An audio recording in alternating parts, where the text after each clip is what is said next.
Ladies and gentlemen, we are back. And in accordance with the rules of operation, so we're a little bit late today because we went ahead and did the mid-run audit. Most of the mid-run audit, not actually all of it, to be quite honest with you. But that means that our numbers are updated to this right now. Okay.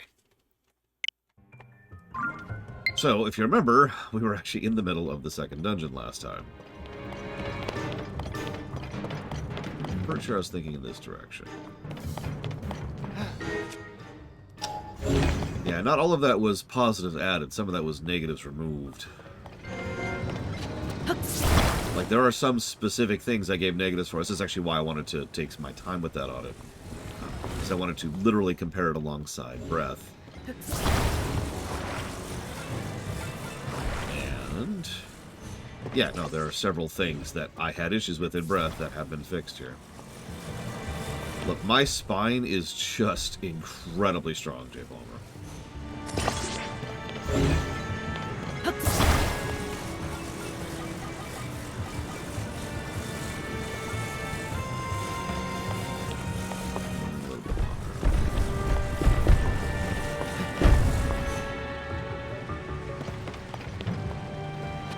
Link scoffs at your rules of physics.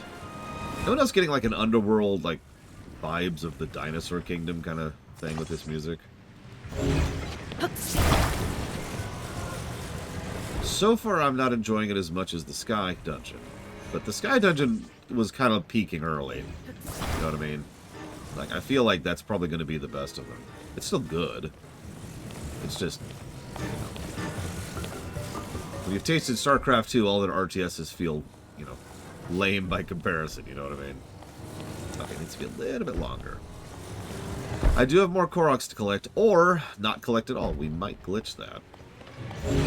I've been thinking about that.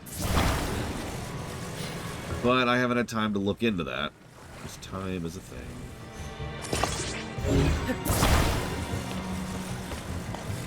The good news is I do meet the prerequisites. There are 2 quests I need to have not done, and by absolute coincidence, I have not done either quest. Thank God.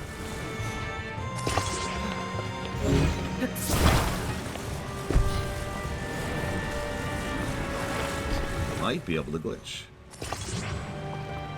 I'll see, I've already collected Koroks. Now, what's interesting is I'm not going to give... yeah, no kidding, Bonnie. I'm not going to give as many negatives to Koroks this time around. I've actually already decided that. And it's primarily because Koroks are just more interesting this time around. No. Oh my god. Okay, one more.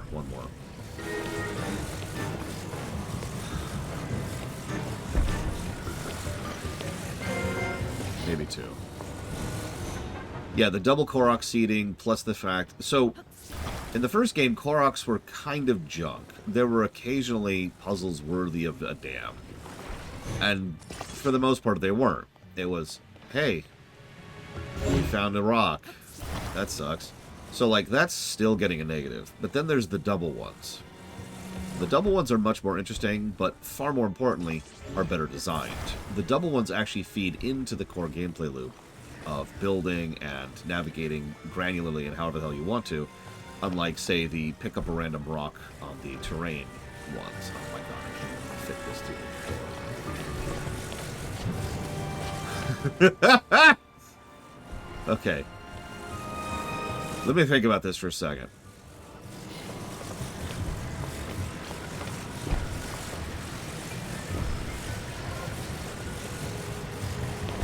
There we go. Okay. So anyways, as I was saying, the double Koroks are good. They encourage you to build, because getting things to a destination vehicularly is kind of like the goal there. And also, you can interact with them, which makes it so that you could just pick them up. Oh my god. Like I demonstrated earlier, you can literally just pick up a Korok and be like, yeah, let's go. Which, that obviously was not a thing prior to now.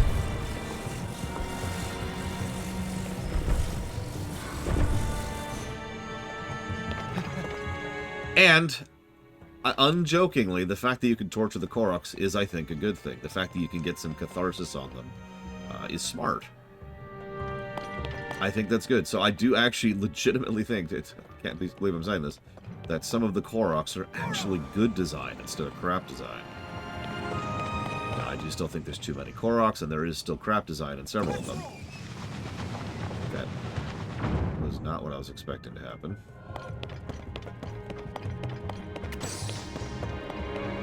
I can do it! Sorry. I didn't mean to send you off to the abyss. With my brother Yonobu.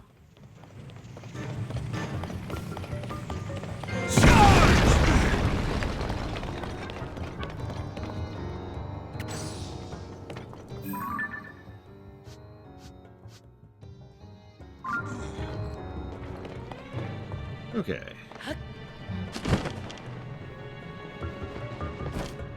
Being at my point, I do think that the Korok problem is not as bad as it was before, despite there being more of them.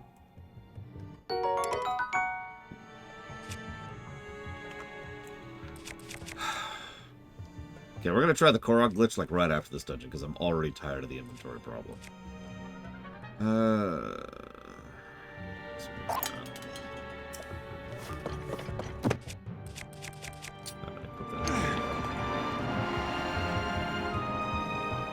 Thank you, Timanash. As always. And we're putting that towards...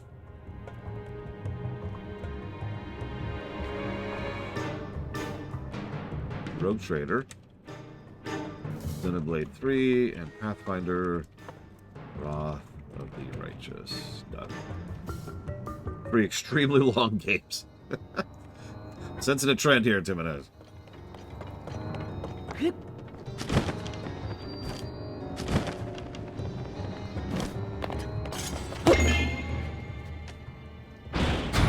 Shortcut get. What does the glitch do? Would you believe I'm not sure? I haven't had a chance to really look at it yet.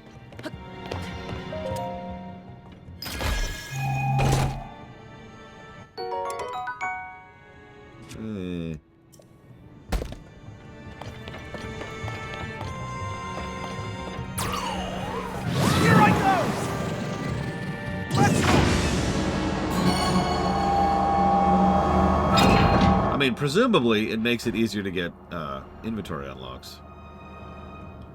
Only one left! Almost done, Goro! What do you mean, Chill Pangolin?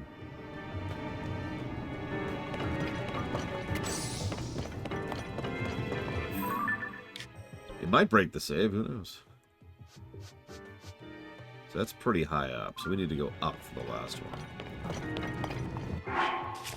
There is no real backing up of saves, no.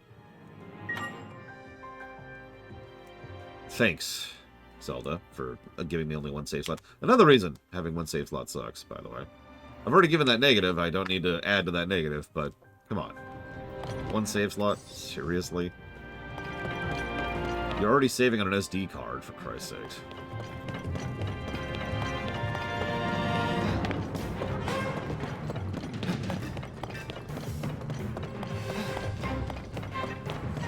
Oh, you're asking generally how long the queue is. Well, there is no real answer to that, unfortunately. Because the queue has been steadily shrinking. Forever. Pretty much ever since the queue existed. I know that sounds strange because the queue we haven't caught up on the queue yet, but it's true. The queue has been steadily shrinking for the better part of 3 years now.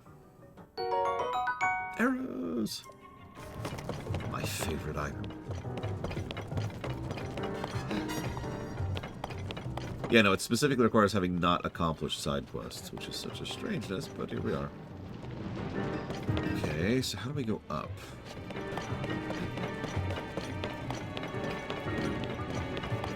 Excuse me. Ugh. Yeah, I didn't get much sleep, rather. Yeah.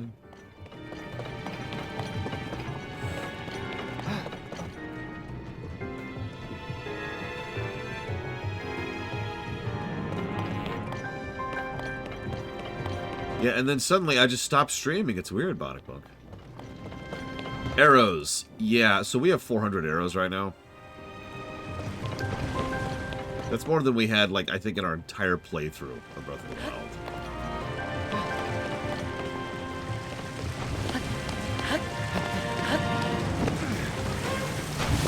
Oh, it feels weird just retracing my steps.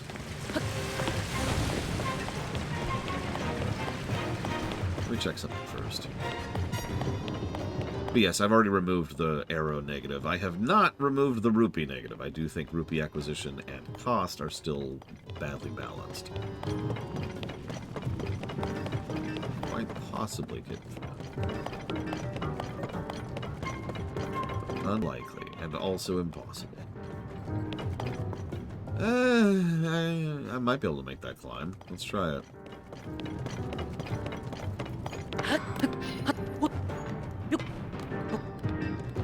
There's an elevator. I have not seen an elevator yet.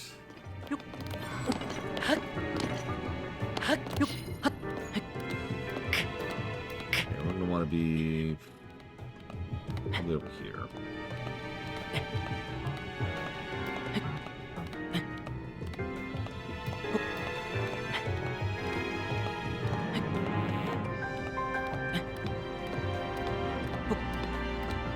Probably getting fat. Wouldn't surprise me. I did find a rail cart which had,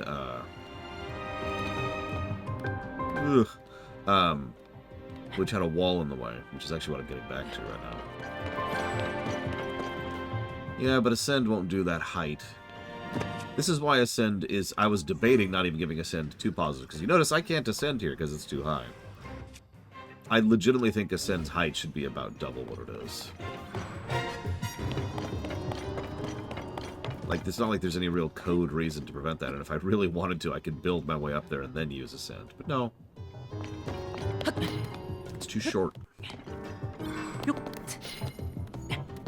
It's not like people remember to use it anyways, right?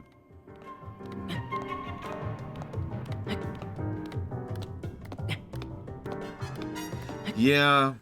I still haven't gotten that 4th Sage item, although I have a feeling that's not going to upgrade my abilities. But if it does, well, that would be the time to do it. This is probably not going to work. It's probably too much of a lip. Yep. Okay. It's the shortest lip up, so can't go up here. Don't go all the way down. What are you doing? Link! Link! Damn it, Link. I was actually just about to check if we have any rocket shields.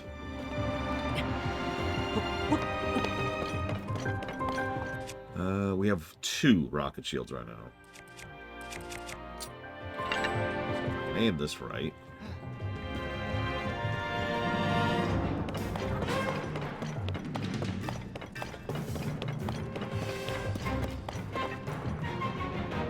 That looks good.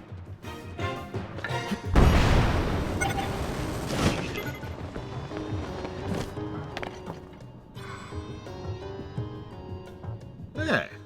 Fortunately, I kind of want to go even further up now.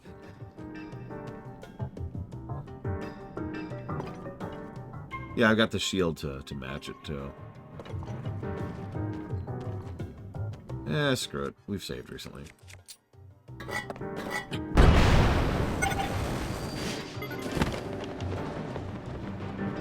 Watch, there's like nothing up here.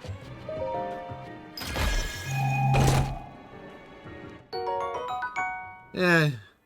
Okay, that's better than nothing. But this did lead to nothing. There's no progression up here, so meh.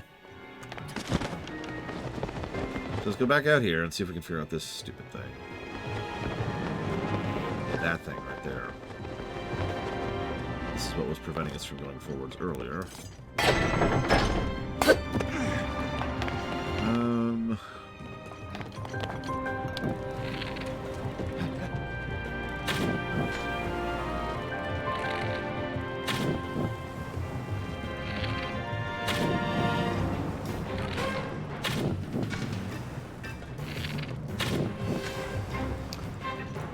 Okay.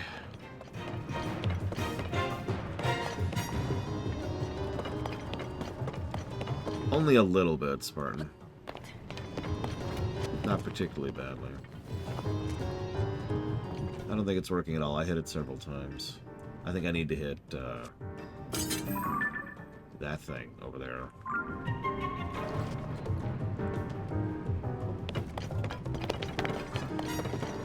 No, I mean, the controls are honestly not very intuitive, to be blunt. And in some cases, it's actively weird. Like, for example, let's say you want to do a running dash. How do you do a running dash? Well, in my case, I hold down X. I have to actually do a crab claw. You see my hand? Hold down X and then hit jump. Think about that for a second. Like, think about the mechanics of doing that.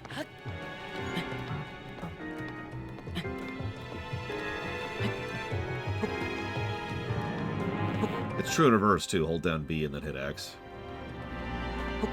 And yeah, there are several cases when the cancel button... You've probably seen me do this like 100 times when I'm in the camera mode, and I immediately go into selfie mode. And that's because I'm trying to cancel out of camera mode.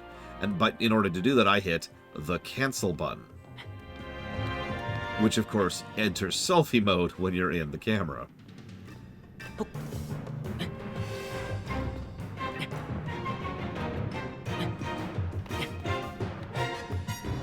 There's definitely some weird choices when it comes to the controls.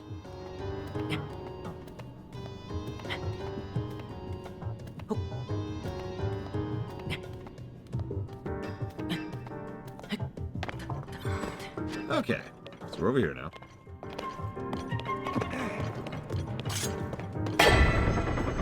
Shortcut get.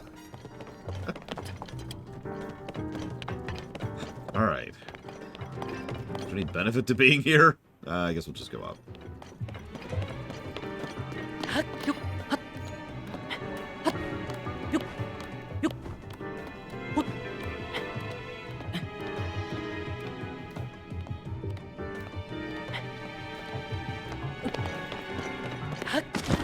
Also, and this is just a personal preference thing, but like, pick something out that's not super useful here. The fact that throw my weapon is how you get to throw item. Like, you have to start throwing your weapon, then you switch over to throwing an item. If you screw this up at any point in time, you throw your weapon. And if you know this game, you know that means there's a decent chance you will have destroyed your weapon. That's what I mean when I say the control decisions are just, what? Yeah, I've been careful every time I do that because I really don't want to lose my weapons at this point.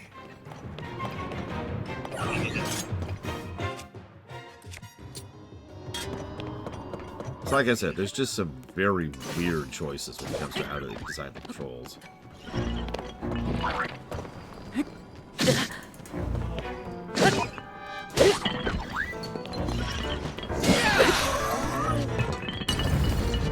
I think controls overall have 3 negatives, but it's actually for 3 completely separate things.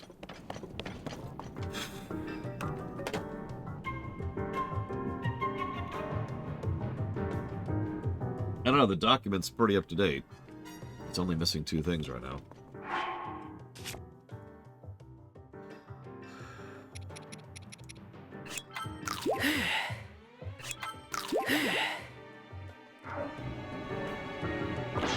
Oh, hey, speaking of which, there's another weapon break. You know what that means? It's time for bow sword. Fear my bow sword.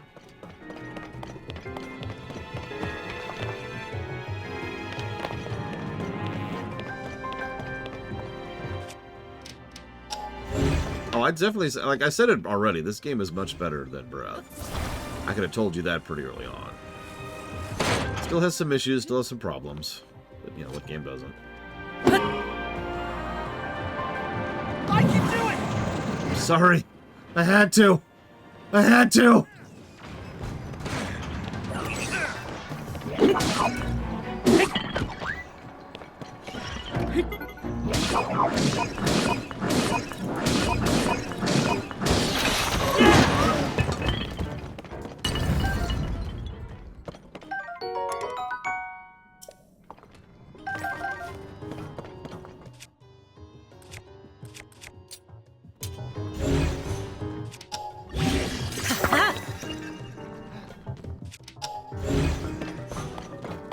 Okay.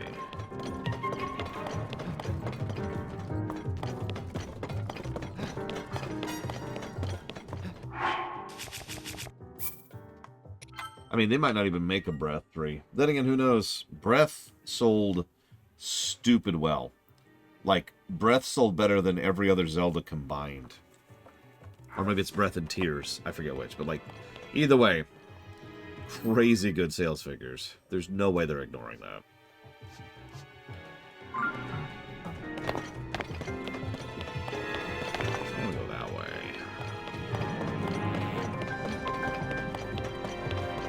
That's true. I'm looking forward to Echoes. Like, a lot.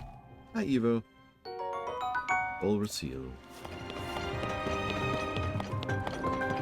Oh, hang on. I have a sword bow. Bow sword?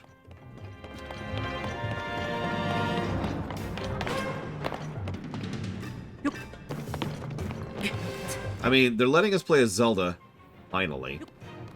Outside of a Dynasty Warriors situation. So I'm gonna go that way. Yeah, no, this is the spot. Alright. Yeah, now remember, no matter what you think in terms of creativity or whatever, people are going to be very likely to greenlight things if they're similar to something that is sold bonkers well. That's just how that works.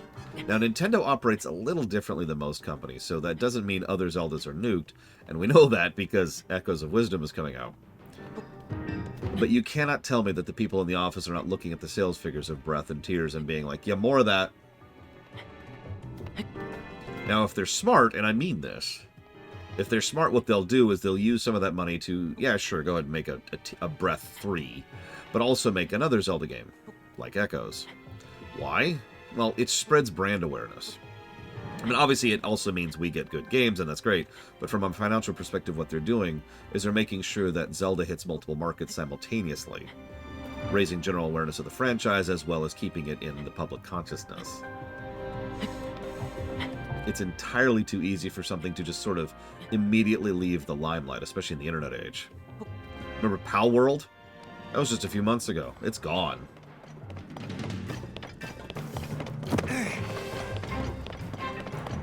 So, using the cash cow to then also branch out is usually a good idea.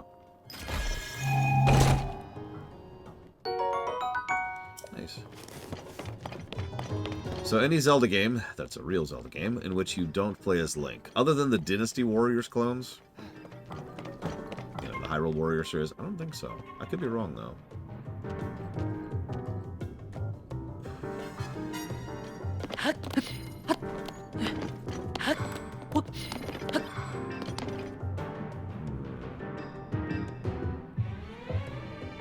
I can make that.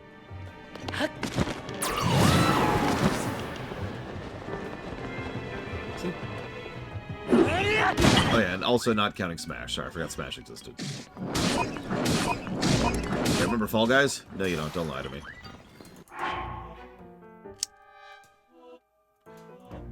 I mean, I did too on Fall Guys side. People looked at me weird, like, there's no way it's gonna go away. And I'm like, nah, you watch. You watch. I was right.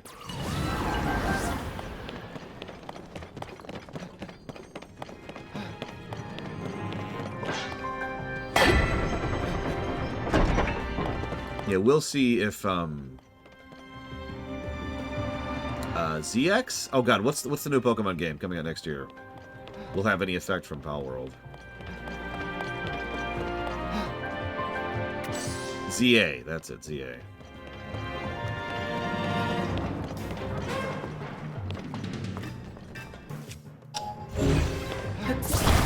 Yeah, right now the big thing is Black Wukong or whatever. How long do you think that's gonna last? So I'm not trying to sound negative, I'm just making a point. Reaching out is just an objectively correct choice, even if you don't care about creativity. And Gaiden games are actually a really good way to do that. Yeah, I'd say about a month, maybe 2.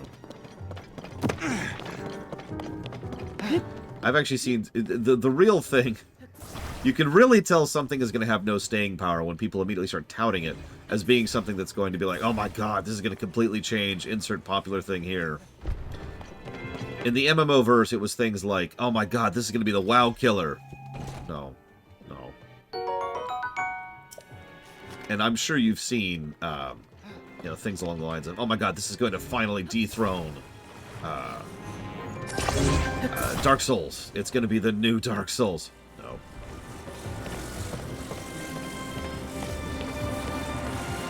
Yeah, even WoW failed to kill WoW. And let's be honest, it came the closest.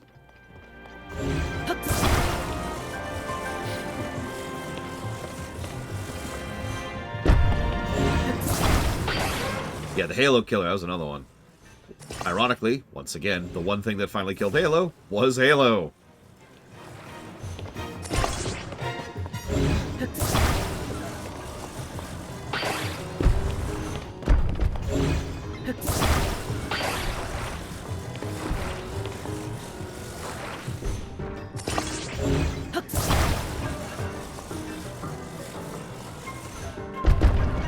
How far does this one fit?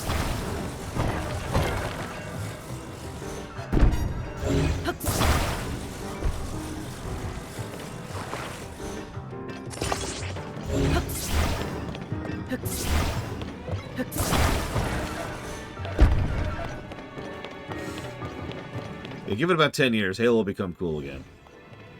I'm kidding. I don't know anything about Infinite, and I'm told that, well, 5 is 5.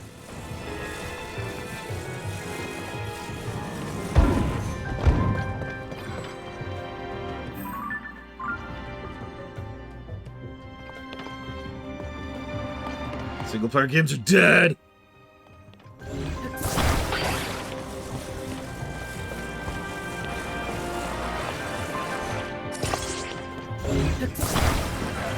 Excuse me, I'm gonna keep playing this single-player game here. So that gets me up there. This gets me up here. I mean, Reach was a great Halo game. Best Halo game in my opinion. But I will unabashedly admit, I actually liked 4. I can do it! Charge! Could you, like, come here, please? Wait, up here.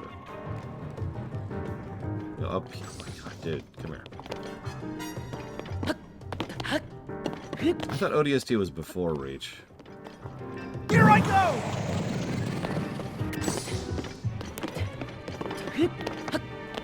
Why'd you do it, Halo 5? Why'd you do it?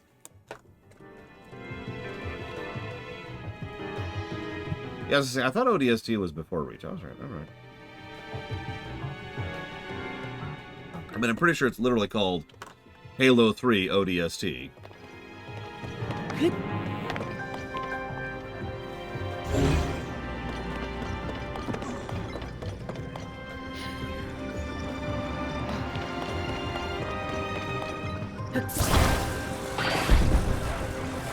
Don't even get me started about nomenclature for games. I don't even want to go down that rabbit hole. Nobody wants to see me go down that rabbit hole.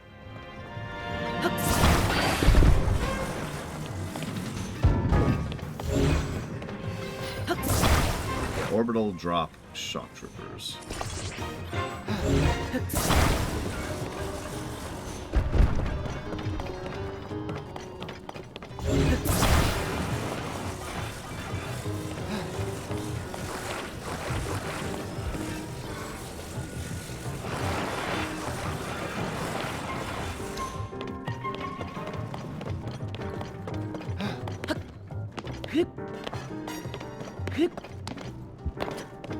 No, come here. Listen, if we can't have a forever game, is it even worth having on Polkaston? I can do it! Honestly. If I can't buy 15 yachts just from the profit of this game, is it a game even worth making?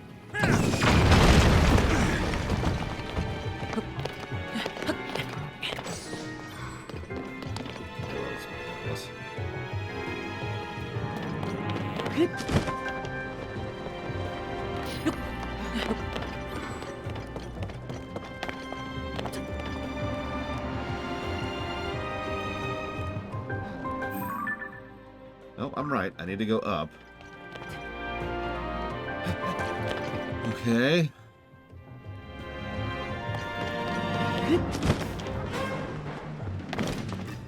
Oh, well. Looks like a shortcut back, actually.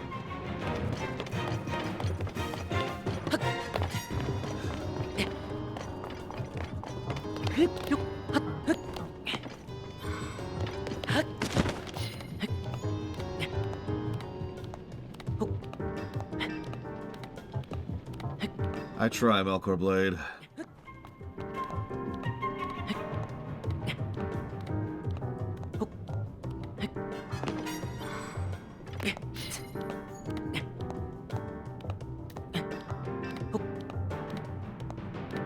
Damn right. See, listen, I've got to diversify my funds. So I have to get rid of my assets that have no additional value. That's the workers. Right. And then, immediately after that, I need to go ahead and buy a bunch of assets that will have repeating value. That's the cars. This is a sound financial diversification technique. Please turn around. Please turn around. Please turn around. Please turn around. God damn it, I hate that. In both games, I hate that. There's just no easy way to turn around in the air.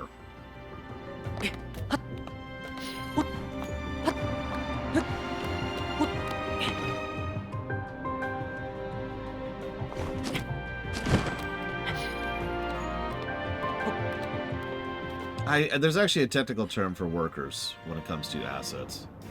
And it does boil down to non-useful assets, yes.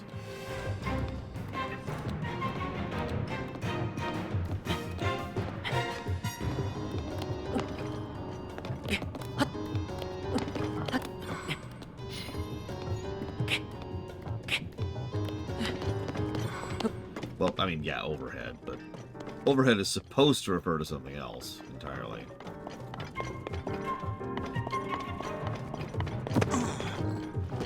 Goro! Charge!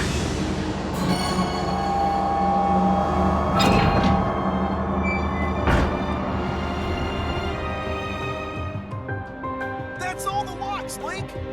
The door should open now! Let's go see, Goro!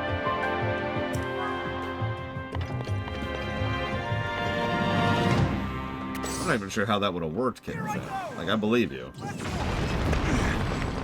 don't know how that would have worked. It's okay, though. We got the shortcut. Okay, before we go fight the boss...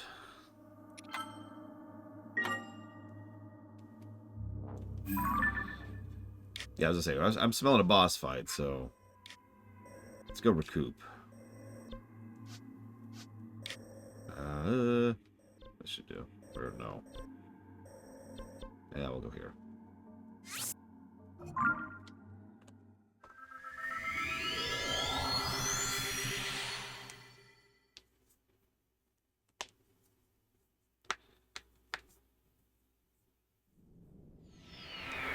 Yeah, I wasn't sure I was gonna like the music at first.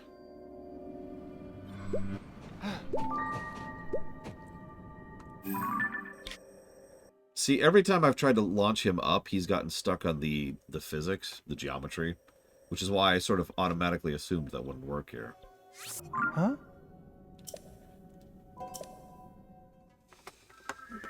So you're right, I discounted that possibility immediately. Why wouldn't I?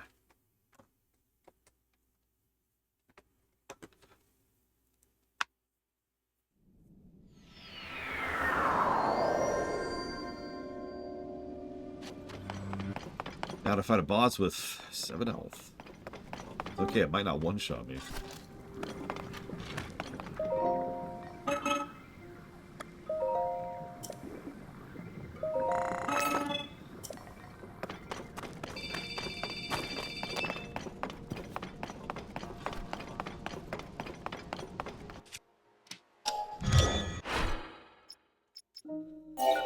Speaking of things I like, the schematic system. Reward the player for, like, doing quests and stuff, and give them what is effectively an additional build slot. Because that's what it boils down to.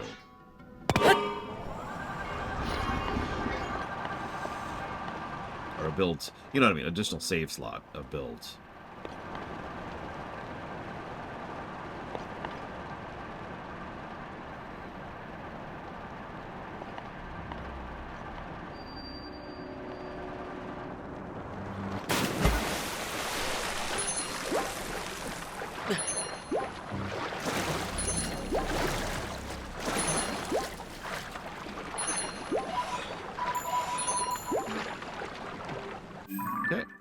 full. Back up to the dungeon.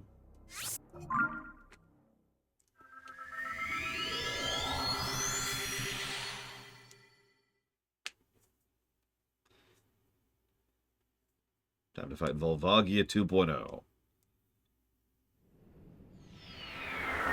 Or Gliok. One of the two. Huh. Huh.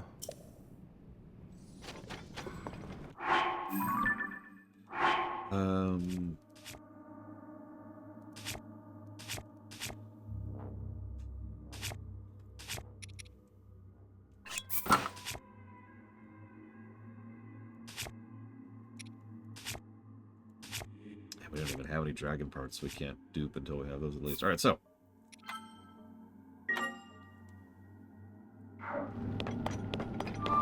Wish me luck. I'm gonna need it.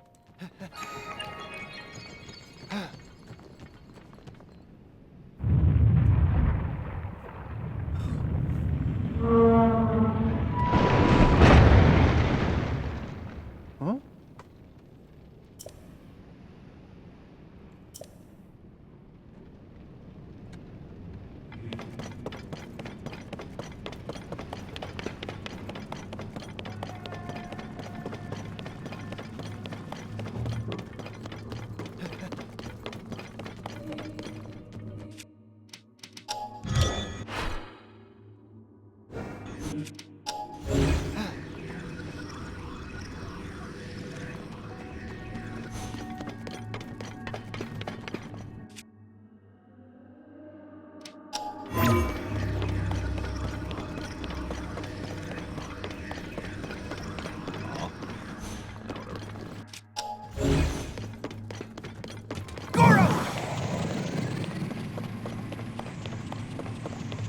Yeah, no, it'll be fine, Chilpang. It'll be fine. You worry too much.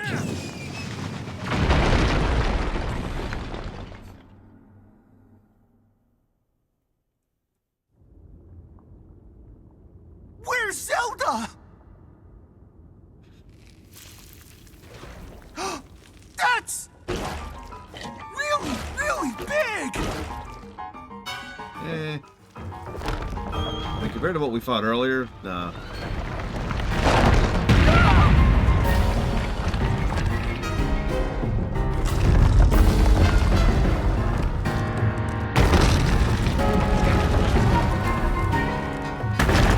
Goma?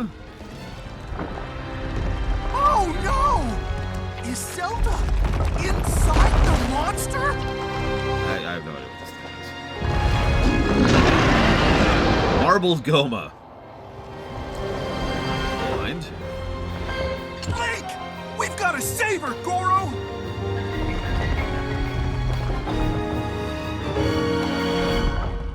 Could you save it when I'm not in a boss fight, Spartan? Watch out, Goro! I can do those legs hurt if they hit you! Be careful, Goro! Look out! That rock exploded! Yes, I understand how explosions work. Get back! Goro! Let's go! Now's your chance! Blake! What? The... Really? Game? Really? I don't even care.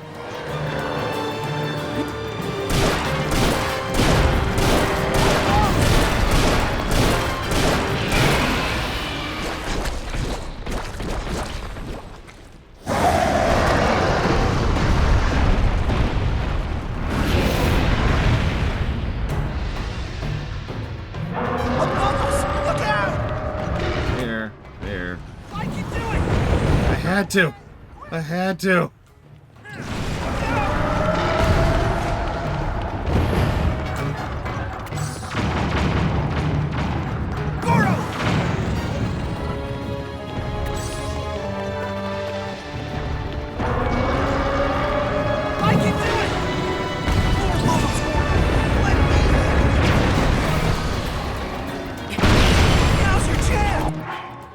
Climbing on the thing. I didn't mean to climb. I didn't mean to climb. I'm gonna die. Oh, yeah. I didn't mean to climb.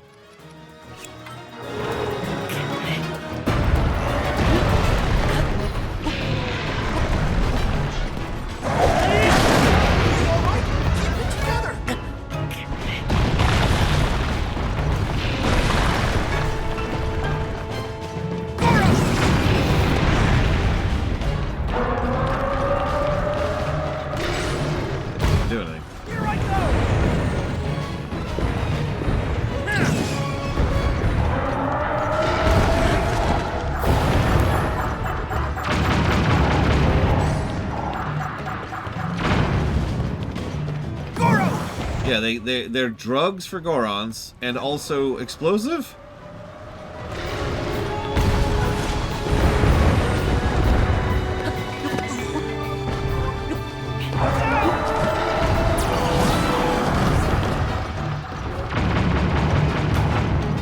Dude, come here. Come here. Come here. Come here. Come here. Come here. Come here. God damn it, now he's on the other side of the arena.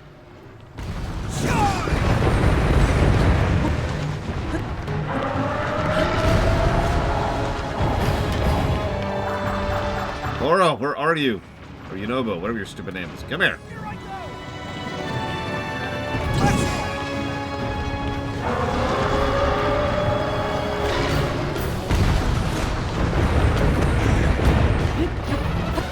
Watch out, Goro!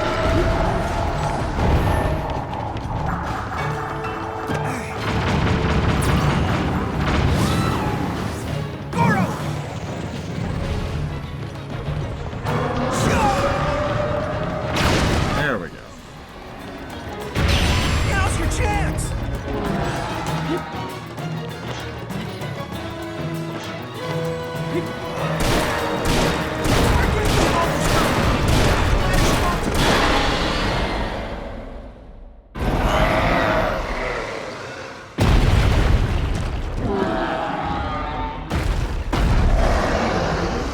Round 3.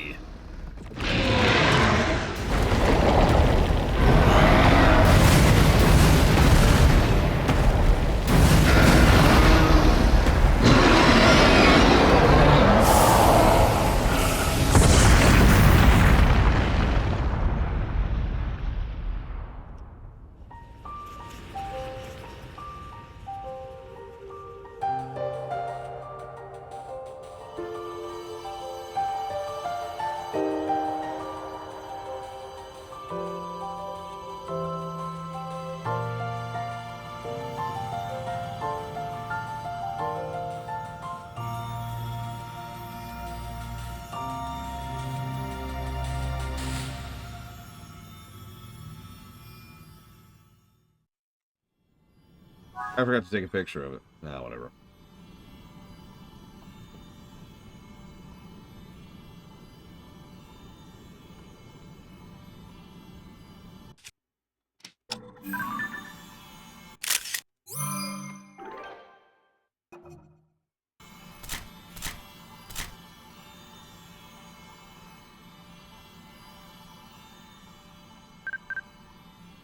What? What's the item? There. What was that? What was that?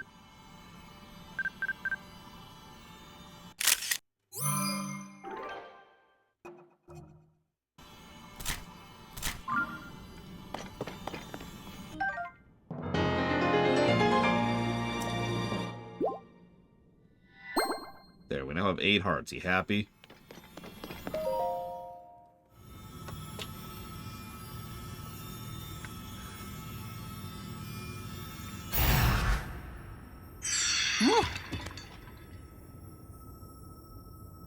Blood!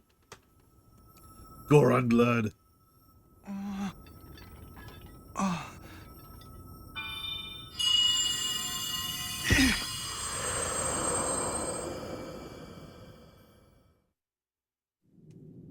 Yunobo, Little Rock.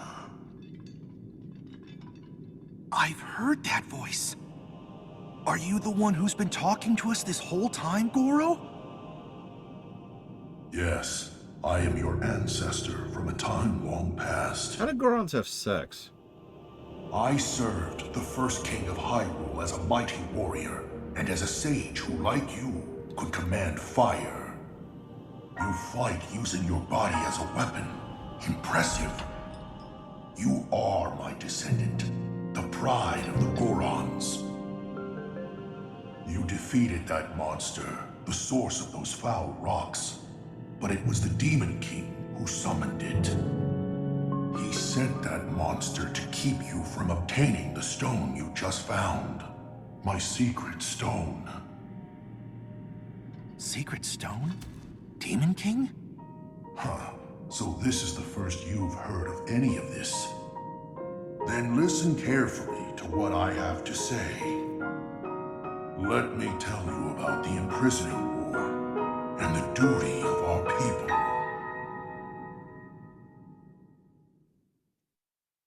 Many years ago, in the kingdom of Hyrule's earliest days, Isn't that the exact same shot? a great evil, the Demon King, sought to conquer the kingdom and kill everyone who resisted his rule. Raul, It's the exact first same. king of Hyrule, Jesus Christ. rose up to oppose him, along with What's funny is Breath made the same mistake. Each dungeon assumed it was the first time you'd done a dungeon. To fight the Demon King, Raul trusted us with secret stones. Incredible artifacts that amplified our powers.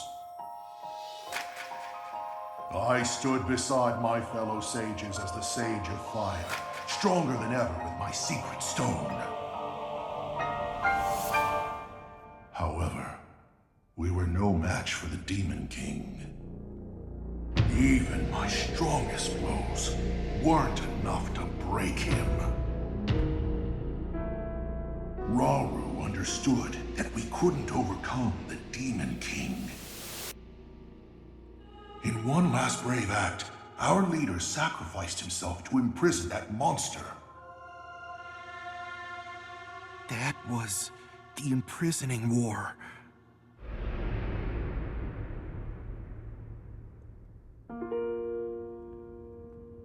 And then sometime later,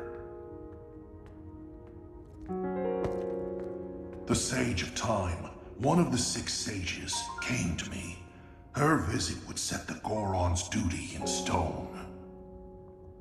Is it skippable? It's a good question. I actually didn't mean to skip, but yes, it is skippable. And of our people's duty. You say Yeah, don't worry, we'll see this cutscene 2 more times. Demon King is still out there. Yunobo, Little Rock. My secret stone and honor the pledge I made to the Sage of Time long ago. Fight alongside the swordsman. Link. Like, okay, there's 2 ways they could have done this differently and made it work better. First, It's my duty they could have not talked over me. to fight.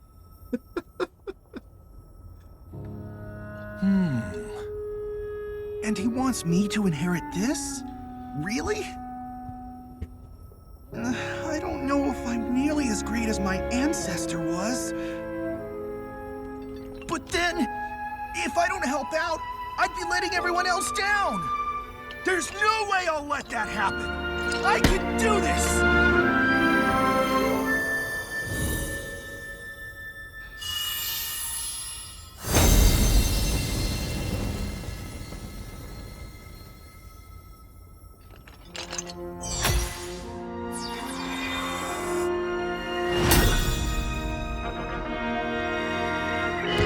I am the Sage of Fire! I've got an awesome new power, Goro!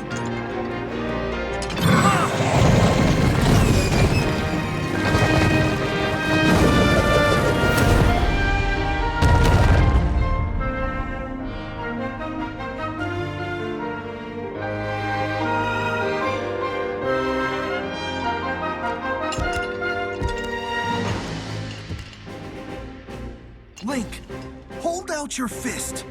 I mean, it makes sense we can't get the champions from Breath, for once. Champions are dead. You can count on the Sage of Fire. I'll fight by your side till the very end. And take this. It's proof I stand with you. Yes, I know, the champions being dead didn't stop them from helping in Breath, but you get my point.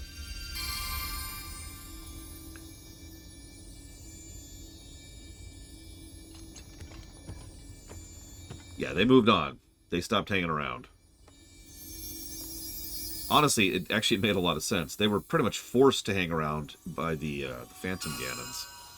And then once we freed them, they stuck around for one last thing, blasting Ganon, and then they left.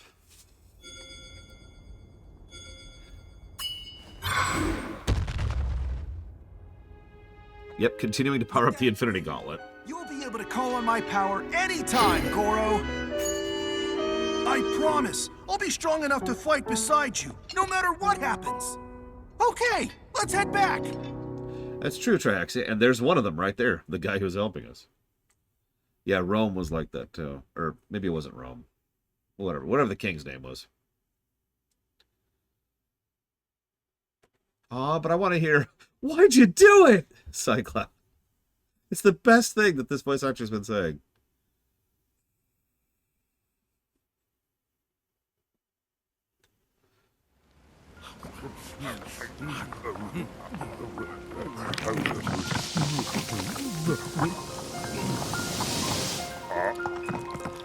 I gotta be honest, if I was in the middle of eating something and that happened to it, that would probably wig me out a little bit.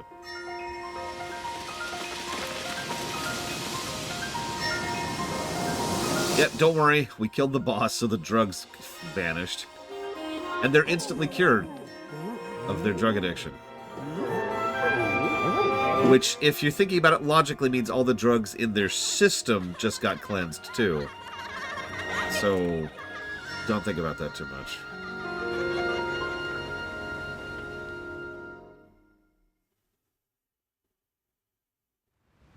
Like, all of a sudden, there's just this vacuous space in your stomach, which wasn't there before. That's not going to be pleasant.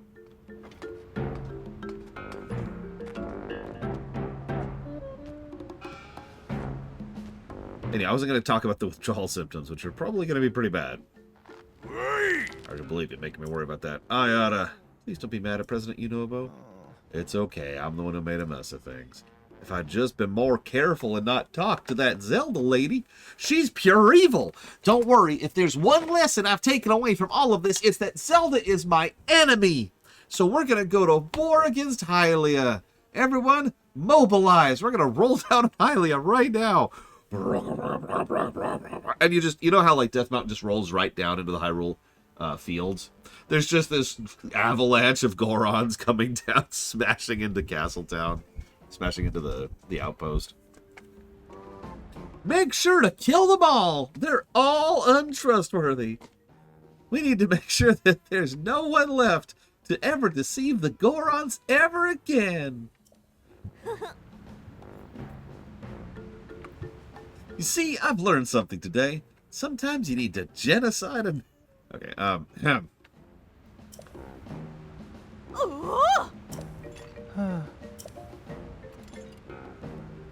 Oh. Yep. You're welcome. You're welcome. We're gonna unify the tribes against the Hylians because they are pure evil. Aww. Do you think maybe Princess Zelda's one of the bad guys? There's the line. Ah. Maybe the giant monster was pretending to be Princess Zelda. No way! Clearly that's gotta mean that Zelda herself is pure evil.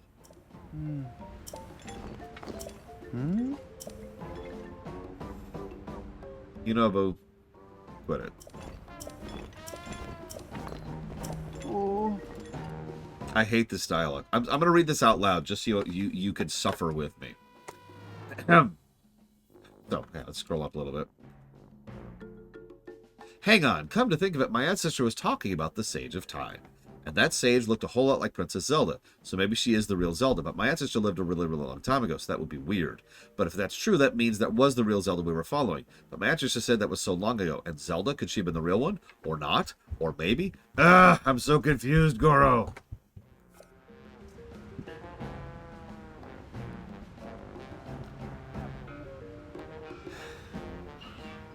Yep. I'm not a fan of the dialogue. Ooh. But we now have the ability to break things.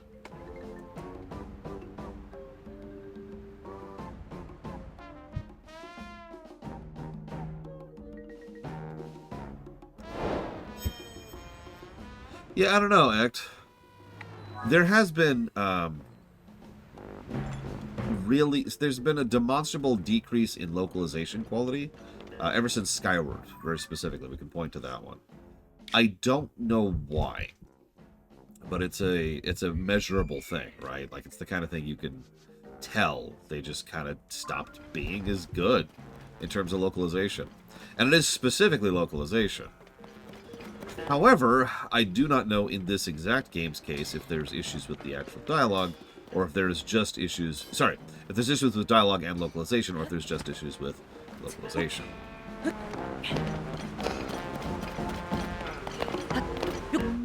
No, Link Between Worlds was fine, now that you say that. I actually tend to forget Link Between Worlds came out after Skyward. That's my bad. It's doubly weird because Mario Wonder was extremely well localized. Like, no issues on that level. And no, don't be exaggerative. Nothing's as bad as Starfield dialogue. Whoops. Ah! I failed twice. Whatever. Right! Jay Palmer. Oh, you mean the sub, right? Yeah. For Ace Combat X, Seek and Destroy, and Siphon Dark Filter. Dark Filter? Filter Dark Mirror. Not the sub. Okay. Well, in that case, no, I didn't get it, I think. Let me double check.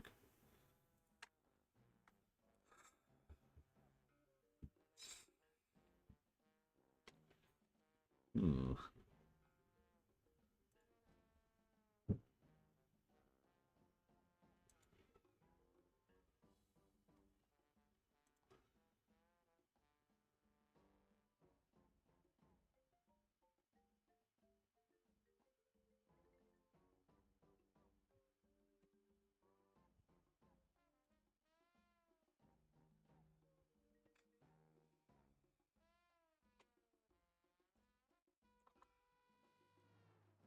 Hang on, hang on, hang on.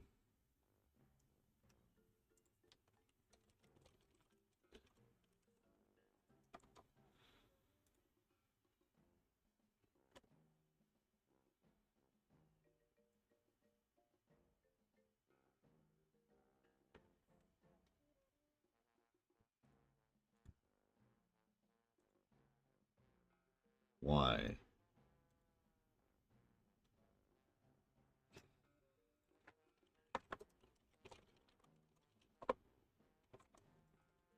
Sorry, one moment. I'm running into a technical glitch.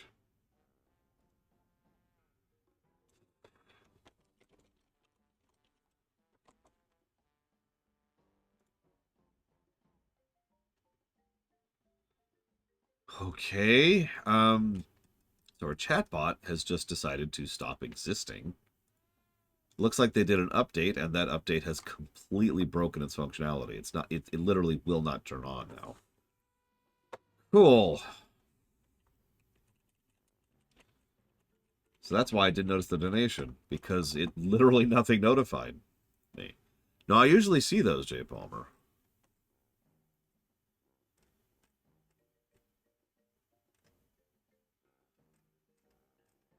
Yeah, whatever. No, this is actually Streamlabs, not Twitch. WileyBots is fine. WileyBots is developed locally. Whatever. Thank you very, very much, Jay Palmer. That also means I'm not getting notifications for donations for the immediate future until they fix their crap. Did you have to? Did you have to break everything? So, to explain the specific issue, in case anybody knows what's going on, it's refusing to turn on the bot because I have to mod the bot in order for it to actually enable. Okay, that makes sense. All I have to do is mod the bot. Oh, wait, the bot is already modded. It never got unmodded. Okay, no problem. We'll do a reset. So I unmodded the bot, and then remodded the bot, and then tried to turn it on. And now it insists that I need to mod the bot.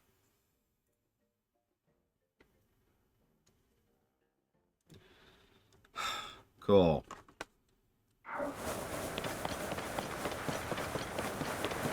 Anyways, what the hell was I talking about? Right. Goron sex. Okay, so what I'm thinking is that each Goron has to, like, give a piece of themselves and then, like, smash them together into a little pebble, and that forms the baby Goron. But, of course, we have to have the sex involved, and that's how they get the pieces, is they literally go into the, like, the roll form, like this guy, like this, and they roll into each other, and they grind on each other, grind.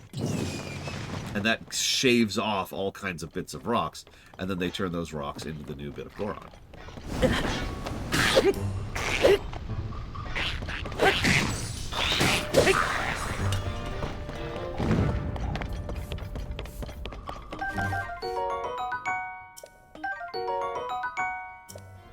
Sorry, Robostall. Oop, oop, oop.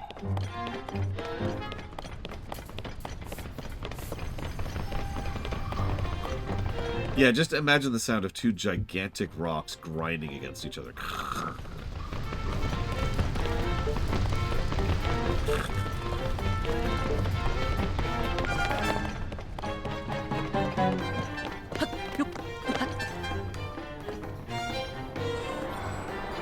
No, I don't think so, Kitten Fan.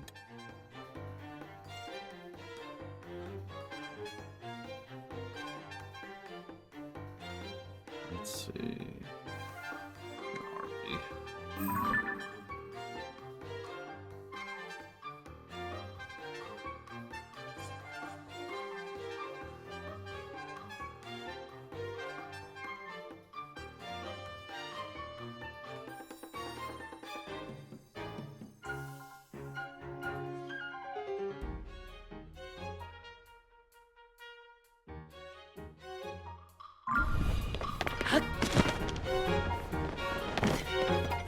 Sure, hit me, Kit Fan. I probably wouldn't use them anyways, elsewise.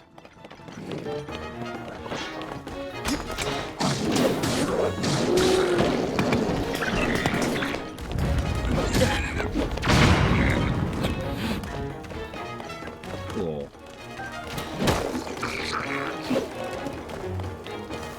Hey, Yonobu, continue your job.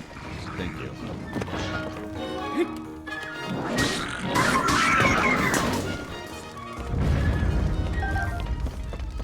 Whips. Does sound interesting. Whoops. Whatever. I think I lost some bokoblin horn in that explosion. Ah, physics. My eternal enemy. In real life, too.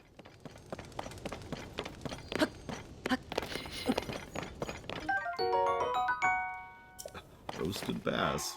Sure.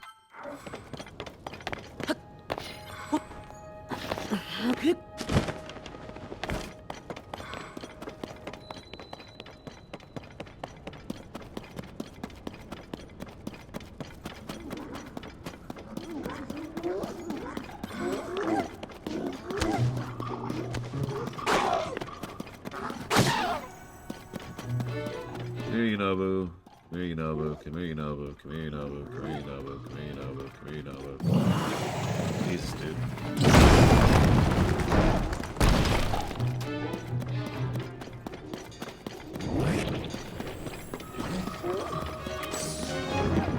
That makes a disturbing amount of sense, Smart. It's also almost surely not true. But I'm willing to believe.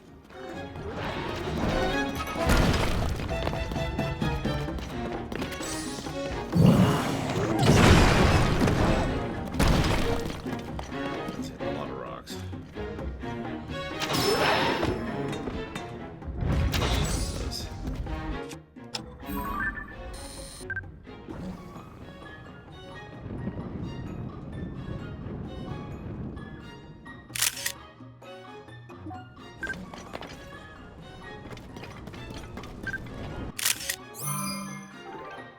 Perfect picture of a halberd. Perfect.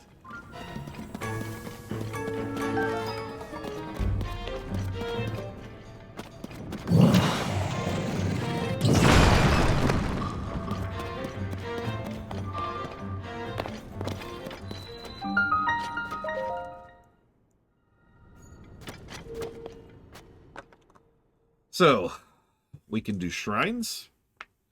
Or we can do, I guess the Zora. What would you prefer to do?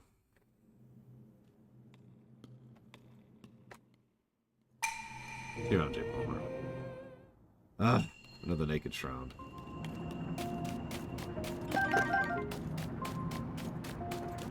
Shroud? Shrine.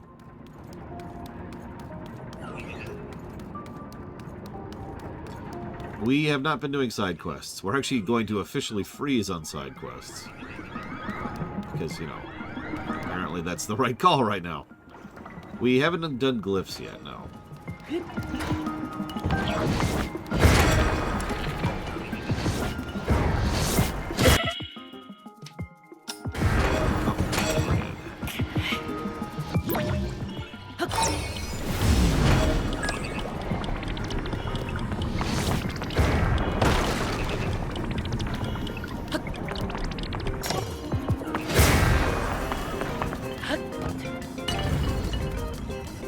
Glyphs are the flashbacks from Breath equivalent.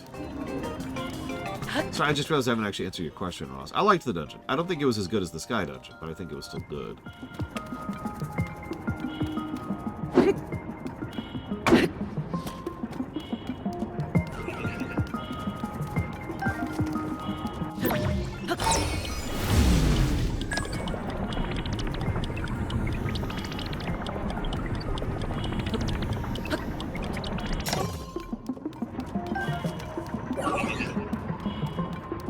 Not as fun as the other boss, but still a very fun boss. Big spectacle. Relatively simple, but still very enjoyable. Excuse me.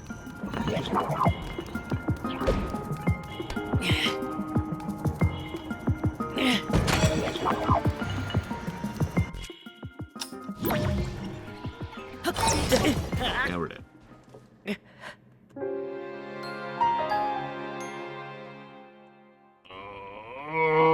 Stretch. I have to admit, these are probably my least favorite of the shrine types. The naked shrines.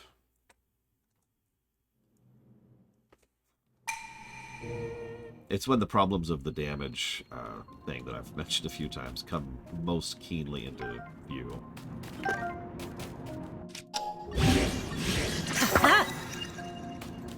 They're better done with more health, which of course requires doing shrines. You see the problem here?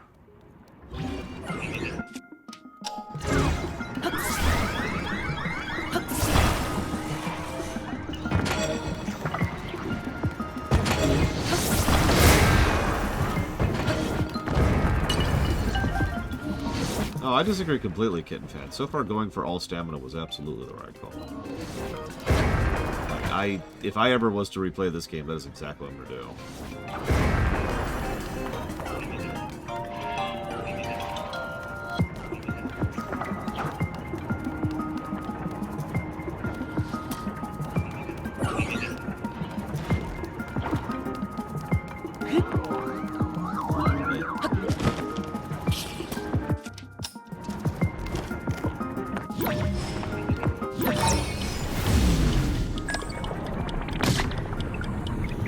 Really?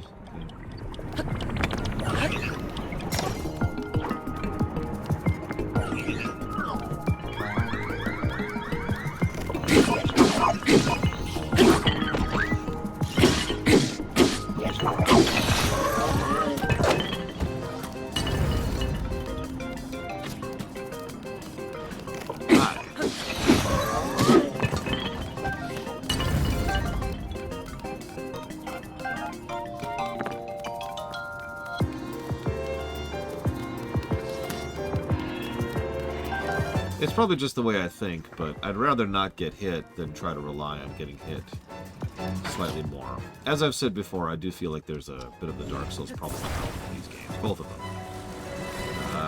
Okay, bye.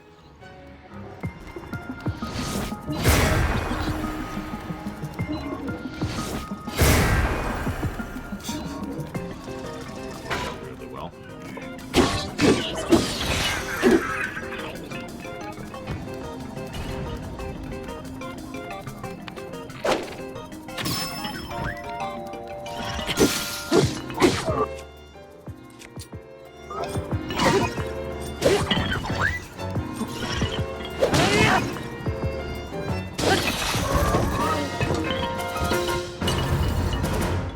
Like, don't mistake me, I'm sure health will be useful when I have, like, 30 hearts. Then I'll really have a chance for that armor to shine, too.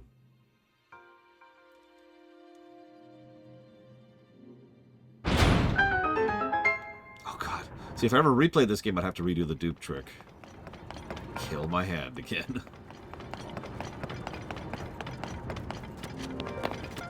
But that's one of the things I do like about these kind of games. There's a lot of different approaches in how to progress. Oh, yay, a magic pod. Which I don't want or need, and will never use. Okay, so.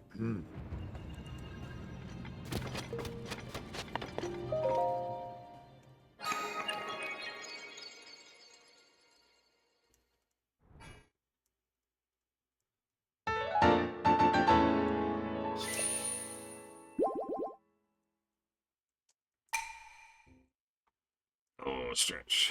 Okay. So I'm here in Do Shrines.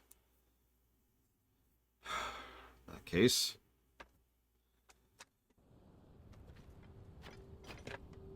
Let's be boring for a minute.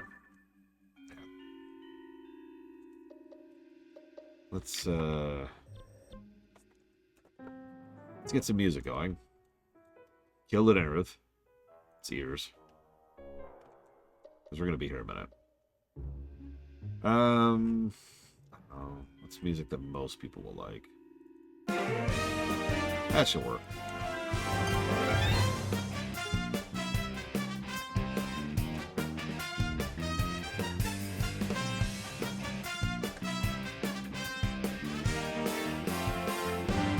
Cutting is good. So we got this one. We do not have this one. What's this one?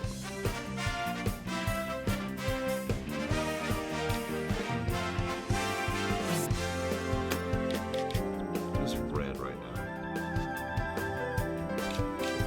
Oh, I marked that spot.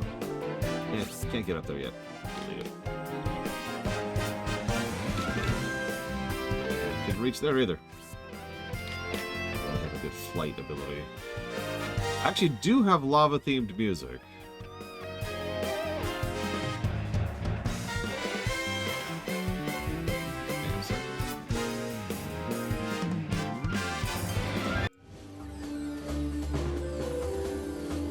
Okay, so, where was I? So we got that.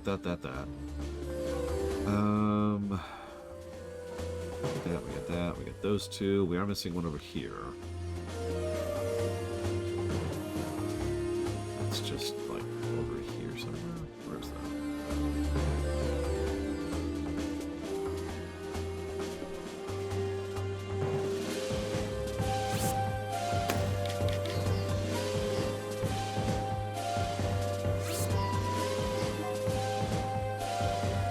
Where's the other one? There it is. Go on.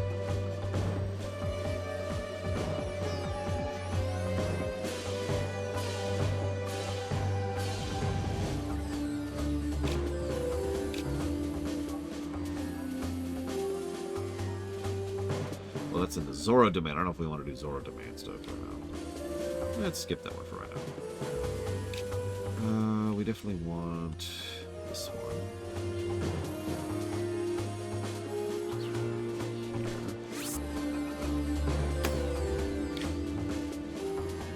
Sweet. That's exactly what we want in life, is more deserts in the world.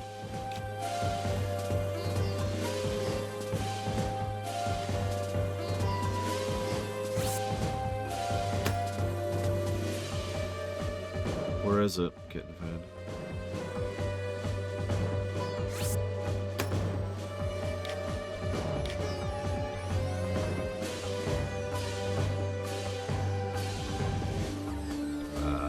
Well, that's a little nondescript.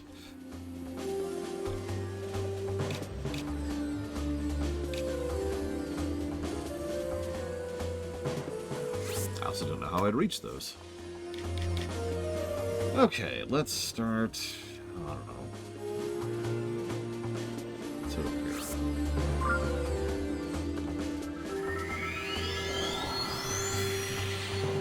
And we'll kill the music, as is our wont.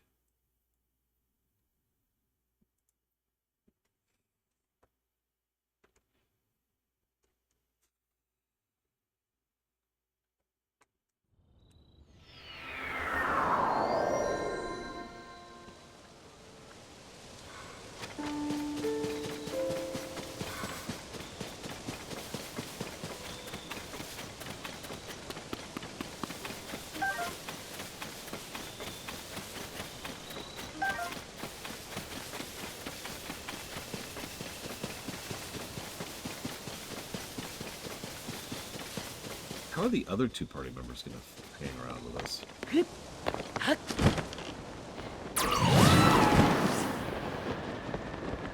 Like, we've got one on the left and one on the right. Where are the other two going to fit? Don't answer that.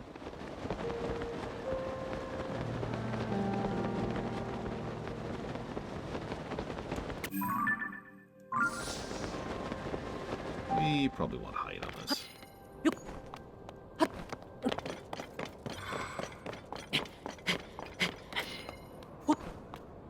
The answer, you don't! There's only two party members. The third party member is like a key. When you walk up to a door that requires a key, they're like, and the key doors open, just like that. Which would be useful if there were more than like 5 key doors in the entire game. I've seen a lot of games where there's a special power. It's like, hey, this is super useful for this one very specific thing, and absolutely nothing else. Twilight Princess, excuse me. I'm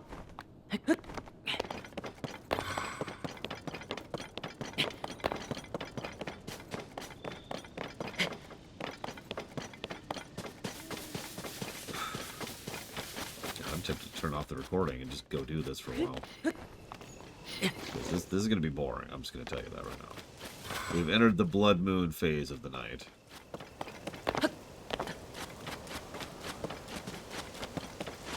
So I hope you like blood moons, because that's where we're at.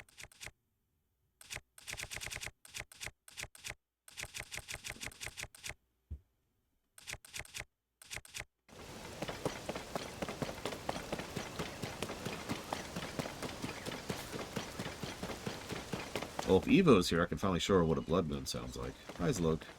There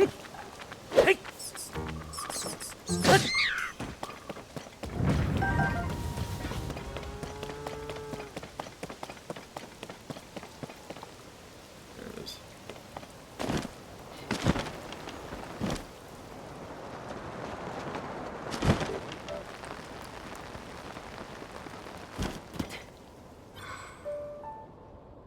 Evo? Evo? Is there an Evo there? There probably isn't. That's okay.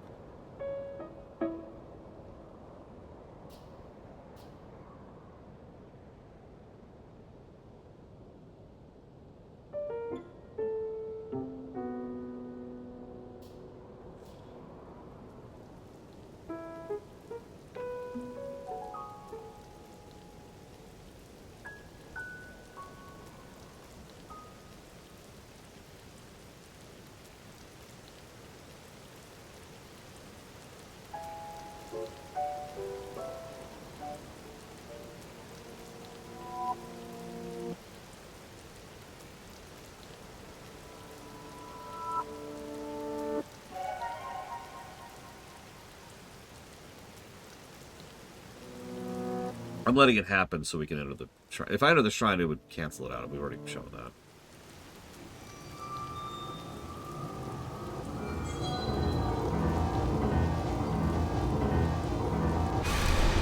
It's funny how horrifically apocalyptic this is, considering how banal it actually is. Like, why did they decide to turn the blood moon into this horrifying thing?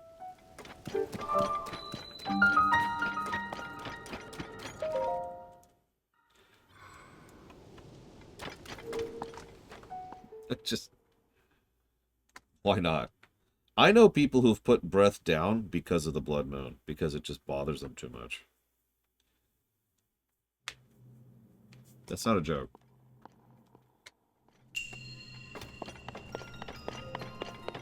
Which makes sense, especially if you don't understand what a memory reset is, or why it's necessary.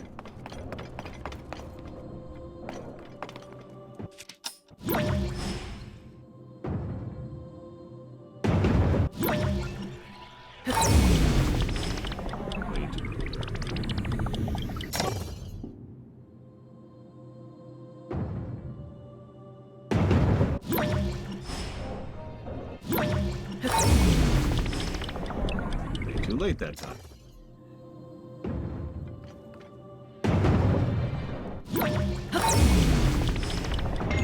There we go.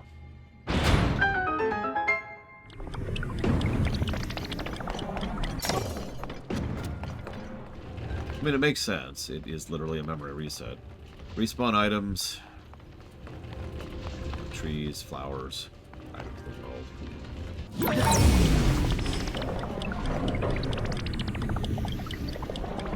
More monsters.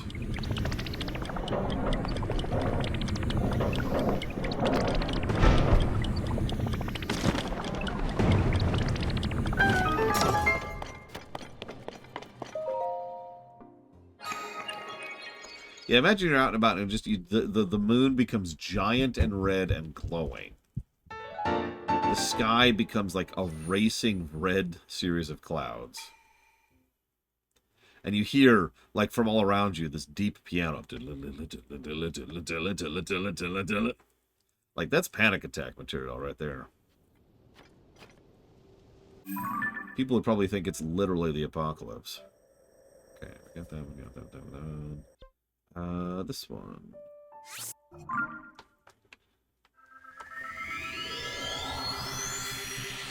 How would I get up to the sky? I still don't have a really good way to navigate the sky.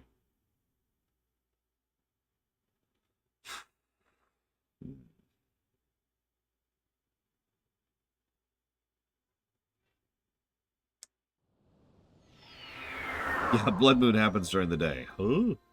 Ah! I'm pretty sure a panic blood moon will operate during the day, won't it? Like, it won't happen at midnight. Correct me if I'm wrong on that, because I've never actually seen one myself.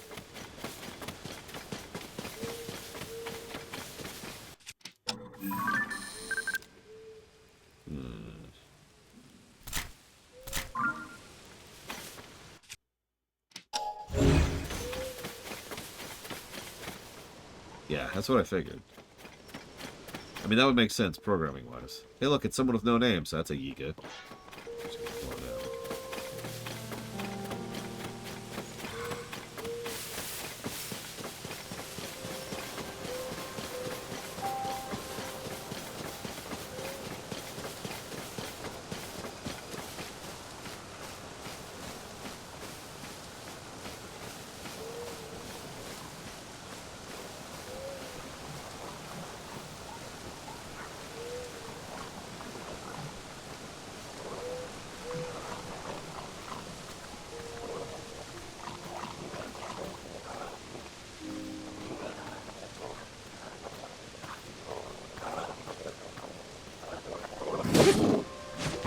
That did very little damage.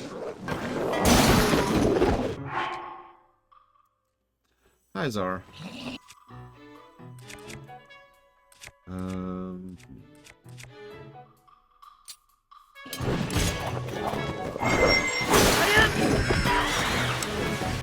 We're up to 63 at the moment.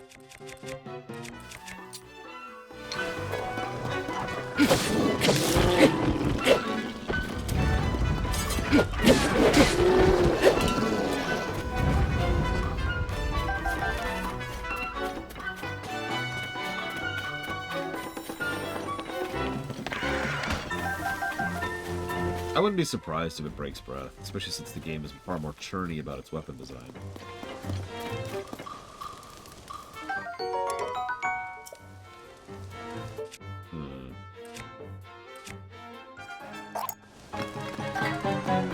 Can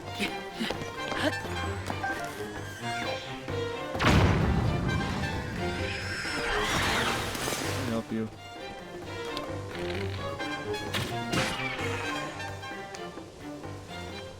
Anyways. I got some black bokoblin horns, which is what I really wanted there. I want to have a long discussion about the durability problem. I also want to have a long think about it before we even get to that discussion. Which is why I haven't really commented on it yet. There's no fixing decayed weapons, but I have figured out how to get better weapons, yes. Speaking of which, we just had a blood moon, so I should probably go down below and find a spot. Unfortunately, I don't have a spot memorized where a ghost shows up. So I'm not 100% sure where to check for a ghost weapon. No, discussion, Bonnie-Bong. I stand by my statement that durability is the wrong choice here. I do. Especially since, this is going to sound like a strange thing. So, if the durability was just turned off, right? Just completely disabled, which we know is a thing they can do. The biggest problem you'd run into is you just have stacks and stacks of items for a long period of time. And obviously there's some problems with that. But in addition to the obvious mix and match and choose your favorites and thing, you could still have fused items have durability if you wanted to go that route. And you could always have the ability to throw weapons. Anytime you're, like, running, like you see a new weapon, it's like, oh, I want this instead of this, you could literally just take the weapon and fling the sucker. And considering there's already the buffs and the blue things, which, like, there we go, the blue things there. So we got blue things, and we've got enhancements. That's 2 other layers of RNG for improving. So even if you like a broadsword, you could find a better broadsword, fling your old broadsword, and then grab the new one, right?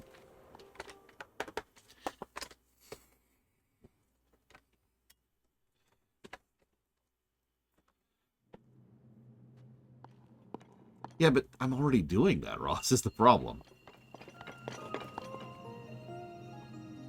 Like, that doesn't change anything about the existing setup, you know?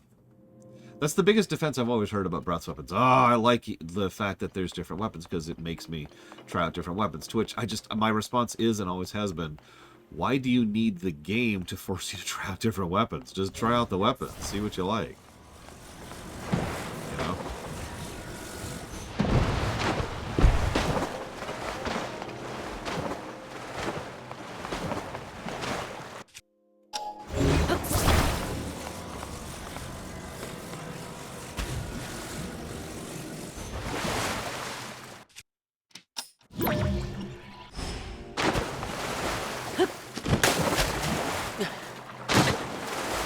Ow.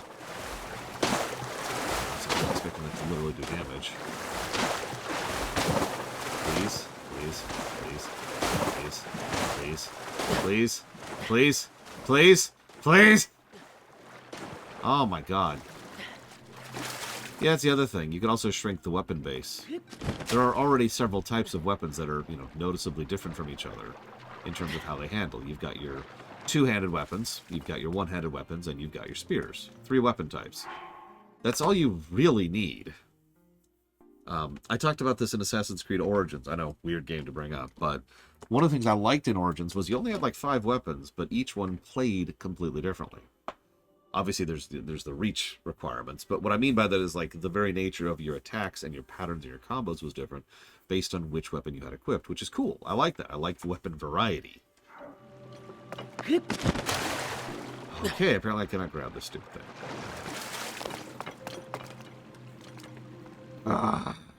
Okay. That's not gonna work.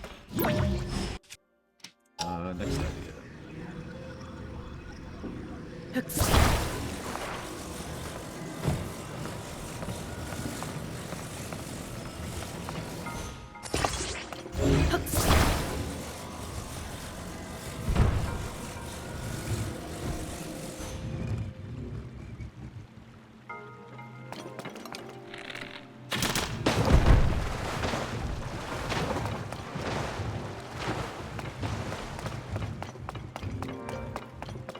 Yeah, that's another thing. If you get a better version of the same type of weapon that you still want to use, then you could just switch to a new weapon. Also, actually, while we're on this subject, I just realized that I fell into the exact same problem that I was just making fun of. This way. Oh, it's still on the rails. Okay.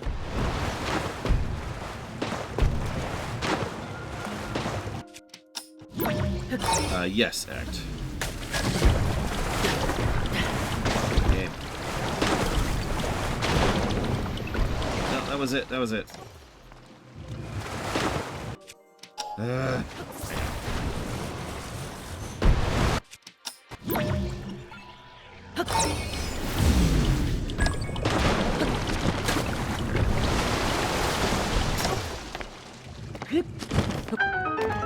Anyways, so I realized I was just playing into the fallacy I myself was pushing against there, so I apologize for that. The argument of it'll only force you to play with the same weapon forever and nothing else isn't an argument, in my honest opinion. Let's assume for a moment that I'm the kind of person who really does just like two-handed claymores. And that's what I enjoy playing as, two-handed claymores. So I get a two-handed claymore that I really like, and I keep using and upgrading it throughout the course of the game, or swapping it out for better claymores, or, you know, whatever. What's the problem with that? Why is that considered a negative thing to do?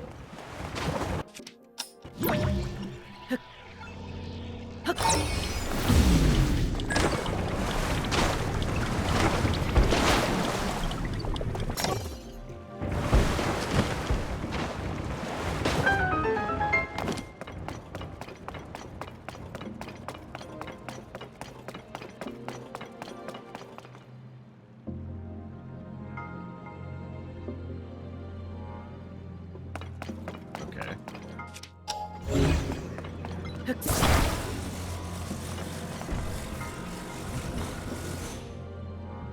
I know how it probably wants me to do this, but I'm actually curious of something.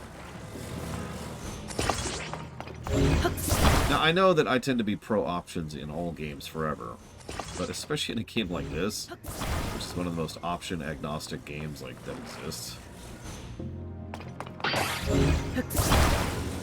Again, wouldn't that be a good thing? It's not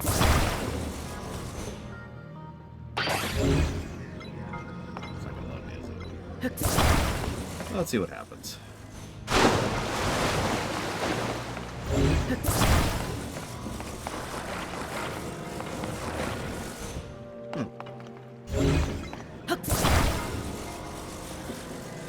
And of course, everything I'm talking about would be 100% solved by something I've already mentioned. Options. If you make durability a toggle, all problems go away pretty much immediately.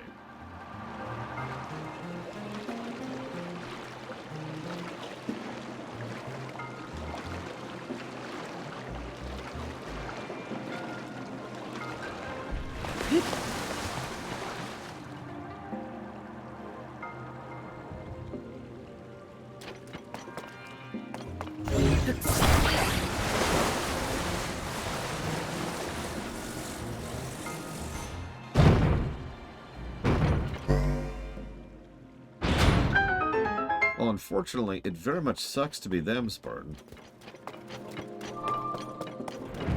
Like, I'm sorry, maybe I'm just weird and old and stupid. But, like... Oh, I'm sure they would, disposable puppets. If nothing else, first of all, some people prefer durability. I know this because I've heard this from quite a few people. Second of all, challenge runs are a thing, right? But yeah, I know I'm old and I'm stupid and I'm done and I'm worthless and powerless and ugly and fat. But the point is, I feel like if the only complaint you can level at a game is there's a toggle and I don't have control over myself enough to not use that toggle, maybe the problem's with you and not the game. You know?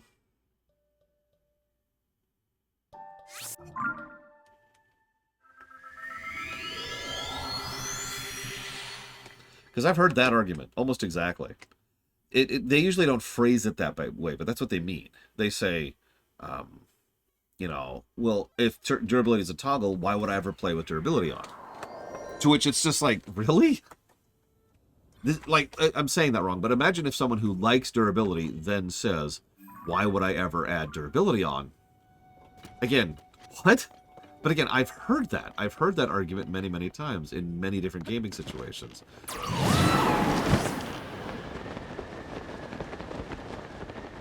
Like, some people are just really weirdly like, no, I can't control myself, because that is what they're saying. That's what they mean when they say that. And I can't not use the toggle. What? Either way, thank you, Disposable Puppets, very, very much. Always appreciate. Yeah, exactly. You know what? In Skyrim, I can hit tilde and type... I don't remember the code. TCL is the one I remember. And then tilde, and then enter... And I'm good, right? TGM, thank you. Toggle God mode. That was it. Toggle God mode. I can just do that. That option exists. It's right there. I don't like doing that. I enjoy not doing that. That is an option. That is the definition of an option.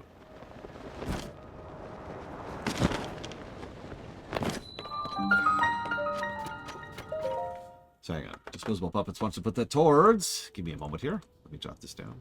Let me walk in here so it's loading. Then I'll jot it down. Okay, so that's going towards disposable puppets. Tier 1 sub. Let's see. Deus Ex. Mankind Divided. Resident Evil block. And the objectively correct choice. Thank you, disposable puppets. Again. Bro Skyview Tower. Okay. As soon as I get out of here, I'll check that out. Kid fun.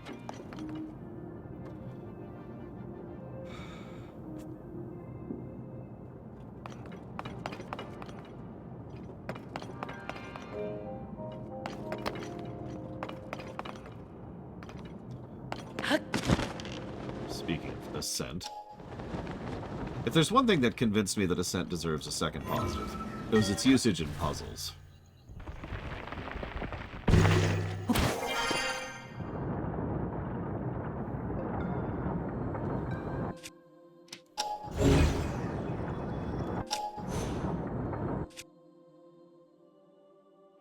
I'm almost certain there is no in-game cheats for StarCraft 2 Act. I did give it for StarCraft 1, or actually, no, I didn't give it for StarCraft 1. The best RPG for options? Ooh. So my knee-jerk thought is Pathfinder. The Kingmaker. Because Kingmaker had surprisingly good options. It was one of the things I was impressed by right out the gate. Past that, I'm not sure.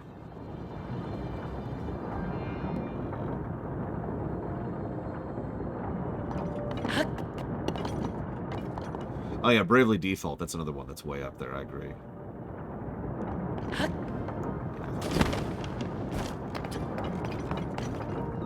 well, let's try the other one.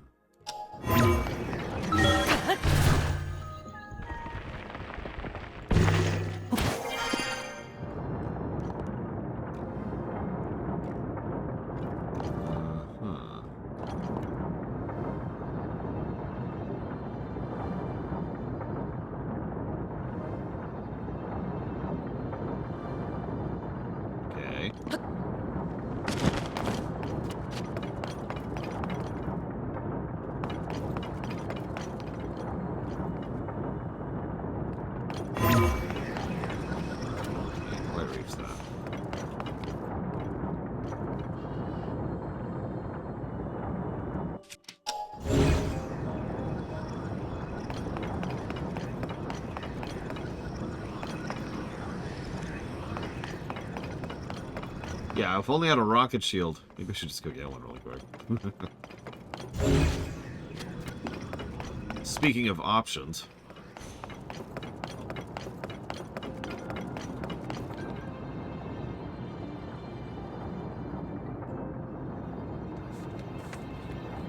No, like, I'm missing something. I know what this type of puzzle is. There's something I'm missing, and because I'm missing it, the puzzle looks unsolvable. So, what is it? Just tell me, because I'm missing whatever it is.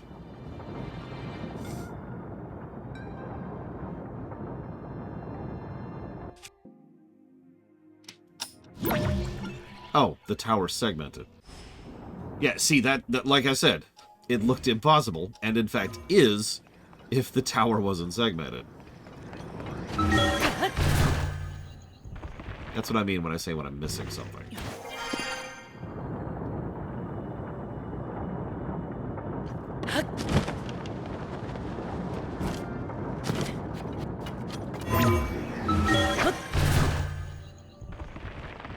See you around, Kitty Scout. Have a good day at work.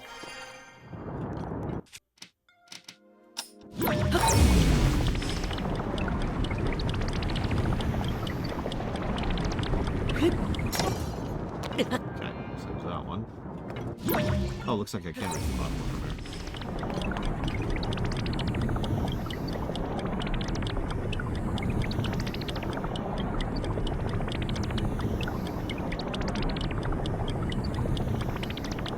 Excuse me. Oh my god.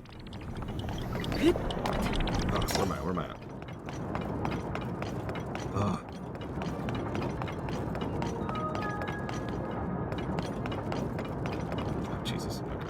That's irritating. Whatever.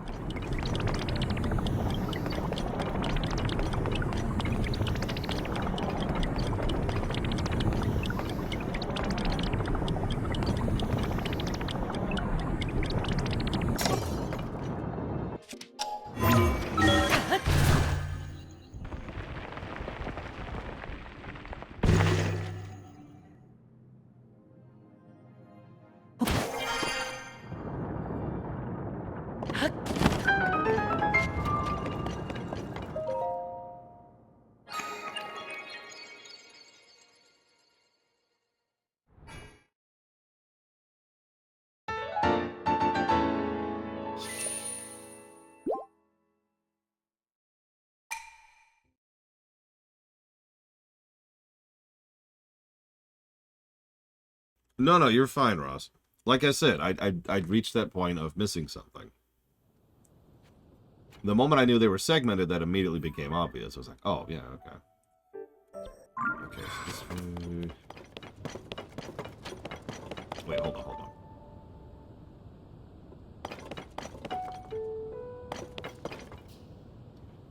Should be like right there. Ah! Nose! My nose is like, I hate you! I hate you.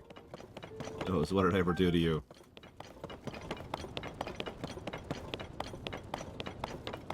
I don't mind how effortless some of the shrines are, especially since some of them are very much not. It's very Mario Odyssey in terms of design. Some of those moons are a thing to get. Some of them are not.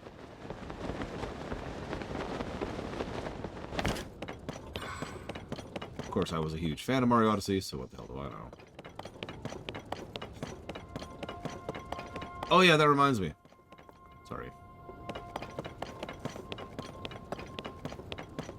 Sorry, yeah, I never even finished talking about that, Zilog. So let's talk about those end dungeon cutscenes and how much they suck.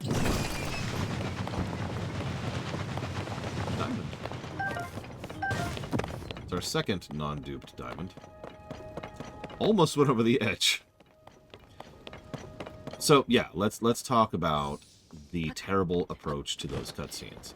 So each cutscene just being a repeat of the other cutscenes with like 2 or so lines of dialogue being changed. Not great. But hang on. There's 2 separate ways that they could have made that better. The first and most obvious way is to make it so that there are 4 cutscenes, or to be slightly more accurate, 16 cutscenes. So there's a... Zillow could probably tell you more about this because it's a programming thing. The idea here is that there's a version of the Rito cutscene if you get it first, if you get it second, if you get it third, or if you get it fourth, acknowledging the sequence, right? And each cutscene is different based on that. Then what you do as a storyboard or as a scenario writer is you write out a rough storyline and then change around the pieces slightly and then copy paste that 4 times. So it would be like this order, and then this order, and then this order. You get it, right? Each first cutscene would probably convey the same general information. It would just be said in a different way and produced in a different way, but it's still the same general cutscene. The second cutscene would all still generally be the same general cutscene as the second cutscene. I'm explaining this badly. Let me try this way. If we did Rito Goron, then Rito would be like A, and then Goron would be like B.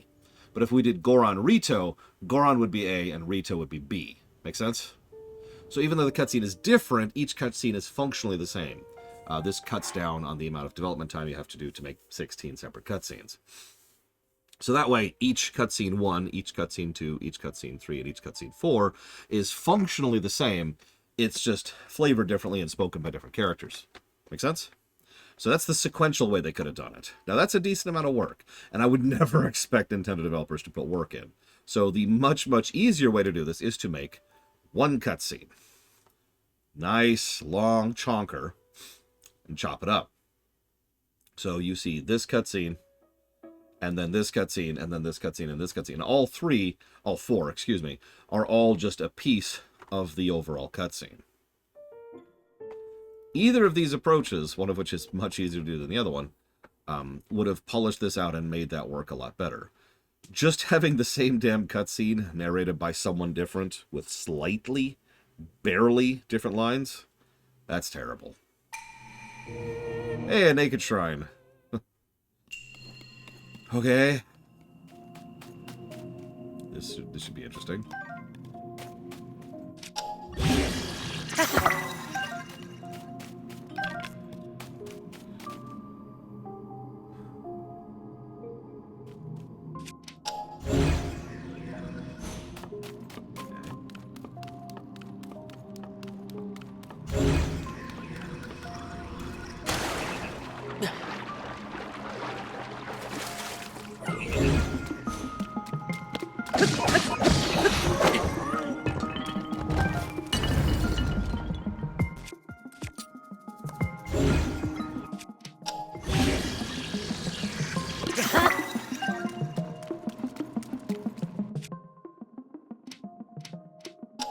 I will say, and I've already removed the negatives for it, the changes to the shrine aesthetics and to the shrine music has been such a huge sea change.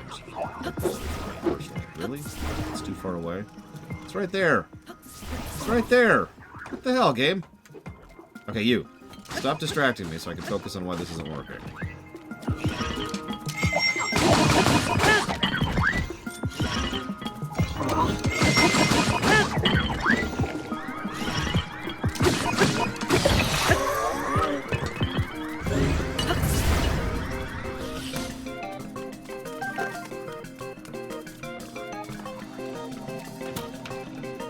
Why can't I grab this?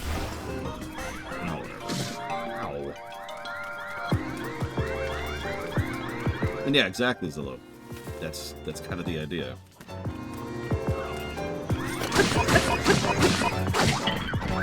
This sequence sounds very Sonic to me. This sounds straight out of Sonic Unleashed, specifically. Alaska Day.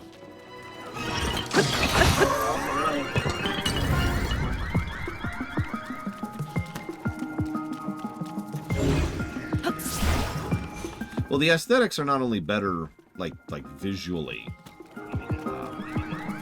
just in terms of style or whatever, but honestly, I much more approve of the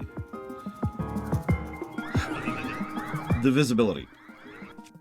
The fact that I can actually tell what the hell I'm looking at any given point in time.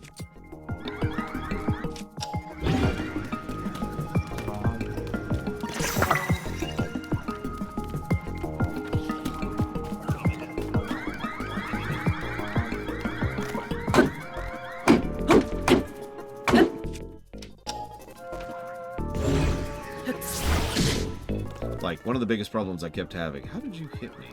In Breath of the Wild shrines was like, it was literally hard to see in some cases, in addition to the ear-piercing music. Why? Okay, I'm gonna complain about this. Why should I use Ascend here? It's clearly in range of grab. It's like artificially coded to not let me grab it for some reason. Not even explained why. It's just no.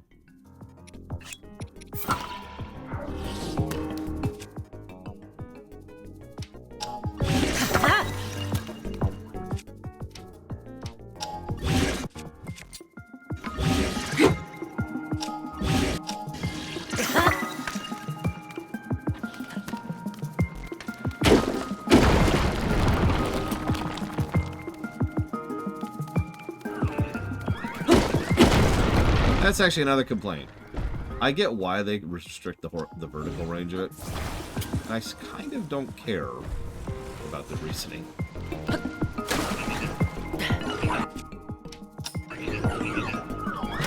can't do it while swimming? Seriously? Seriously? God damn it. That's really frustrating. Are you even seeing me?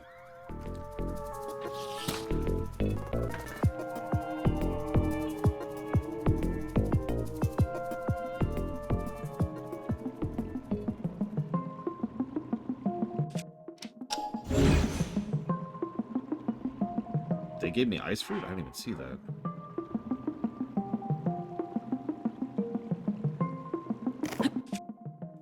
So they did. Yeah.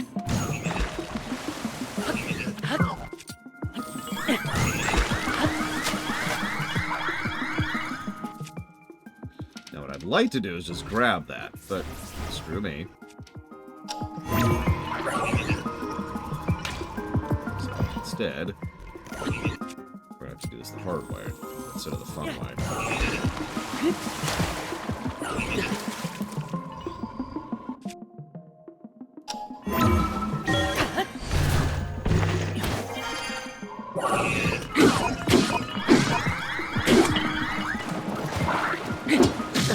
God damn it! And now I gotta do the whole puzzle all over again. This is why I don't like the naked sections. In a nutshell, right here. Oh, you screwed up slightly. Start the entire puzzle over from the beginning.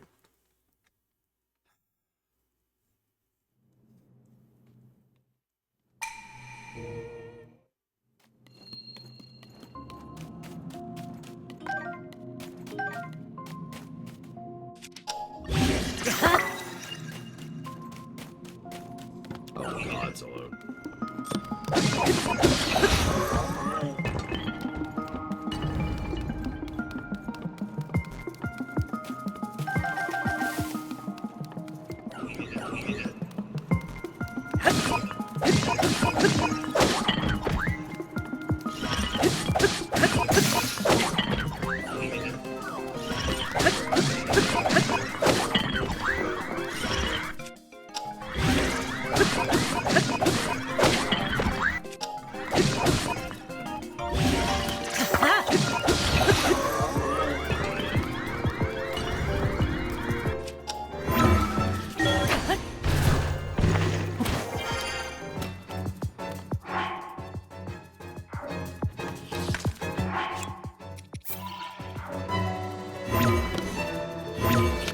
Come on, game. Or don't, that's cool.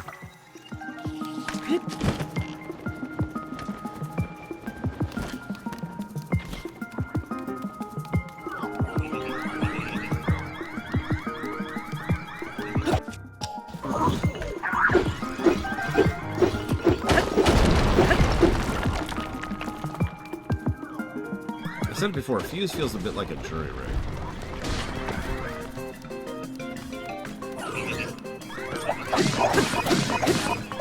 It's something the engine wasn't really designed to do. They just made work.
It is a payday.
I was just thinking, you know, the one thing they can do to make this much more irritating.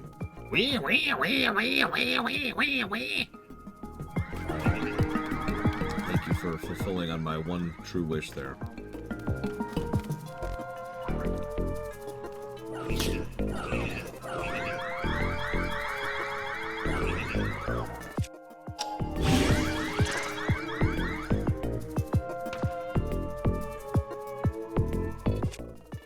I was actually just debating that. Pillar.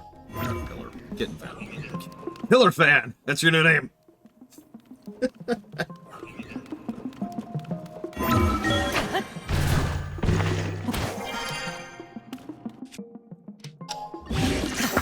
Try the basics first. Let's grab this thing. Not get hit by it. Very important.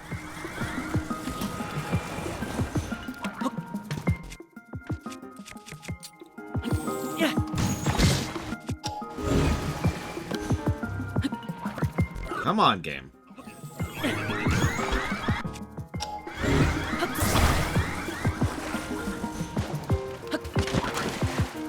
Shoot. That didn't work, but that's okay.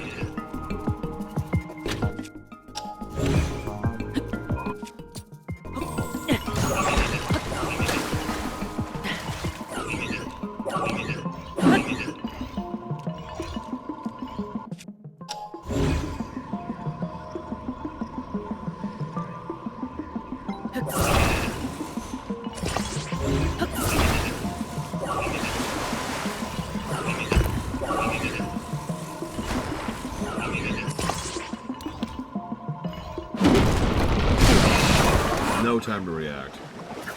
Still worked. Like, I could not move before the platform came down. Whatever. Yeah, Payday is peanuts, caramel, and salt. And that is it. Like, that's the totality of it. There's a reason I use those as my, protein bars. It's peanuts and sugar and salt.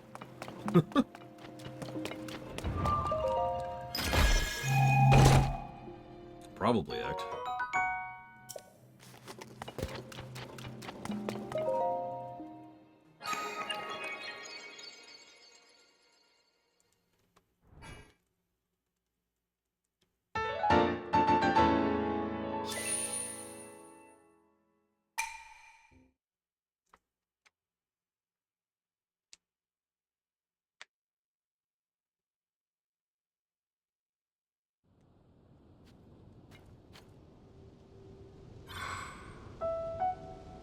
Um...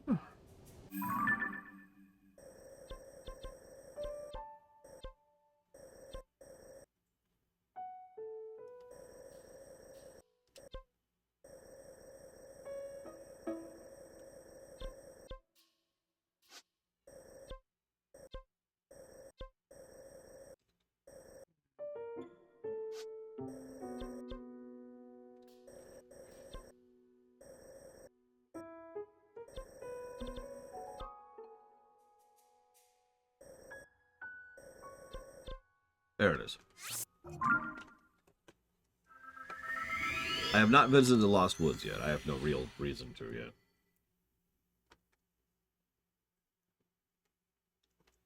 I'm sure I will at some point. For now, we're on a quest for hearts.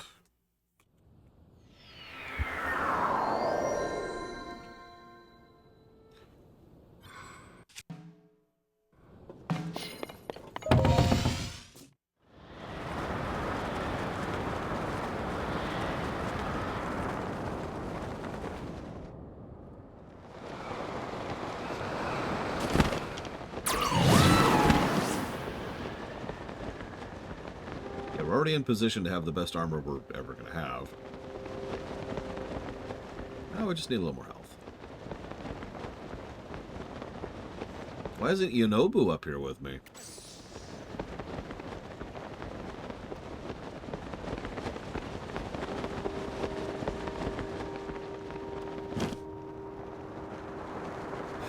It would be funny to see him rolling around in the air.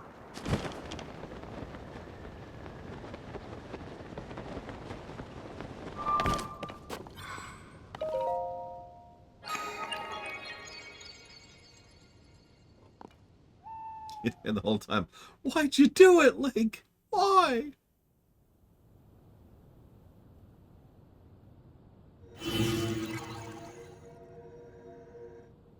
Okay.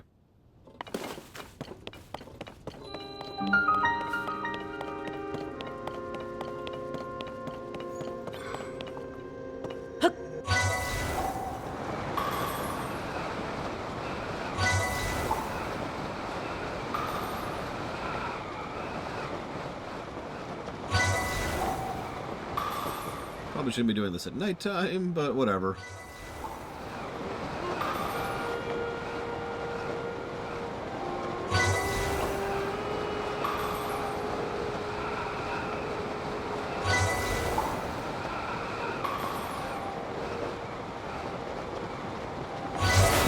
true, nighttime doesn't have bloom. I guess that's a trade-off.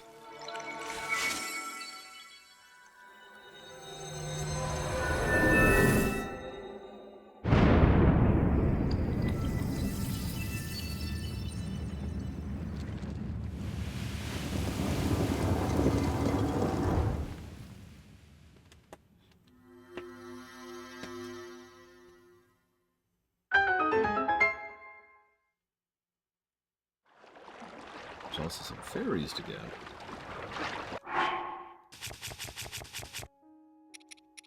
I can get to shore before they fly away.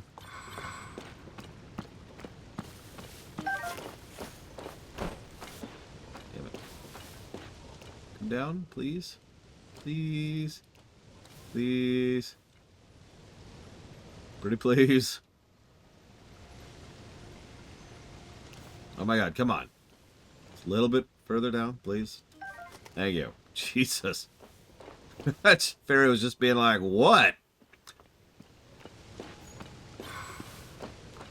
Well, a white Lionel will literally one-shot me right now off the deeper end. Ask me how I know.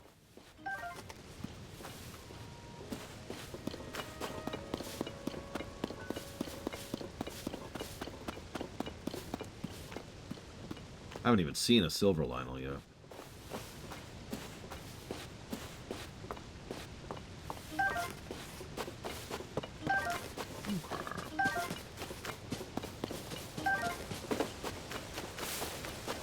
Hello?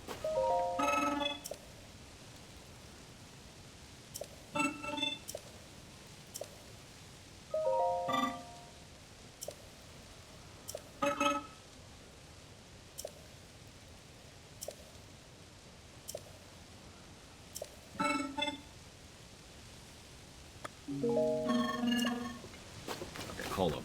Before we do that,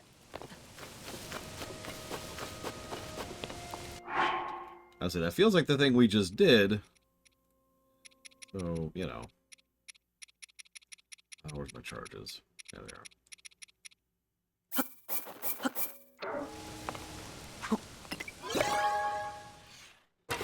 What do we got? Balloons, portable pots, time bombs. Nah, junk. Nothing but junk.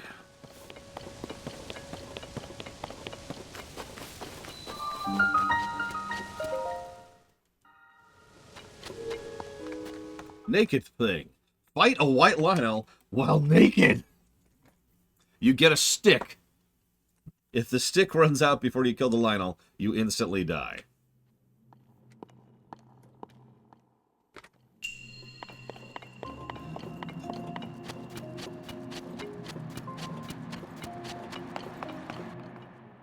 Oh my god, game, you don't have to do this. You don't have to do this, game.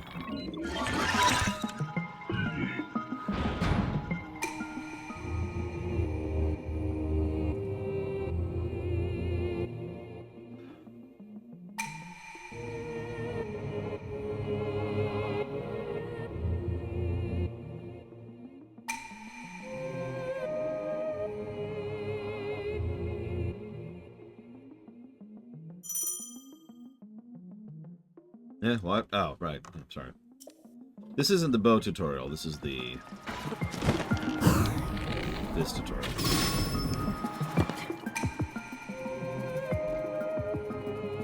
Thank goodness I found this on my 6th day of playing, so I could learn how to do that mechanic.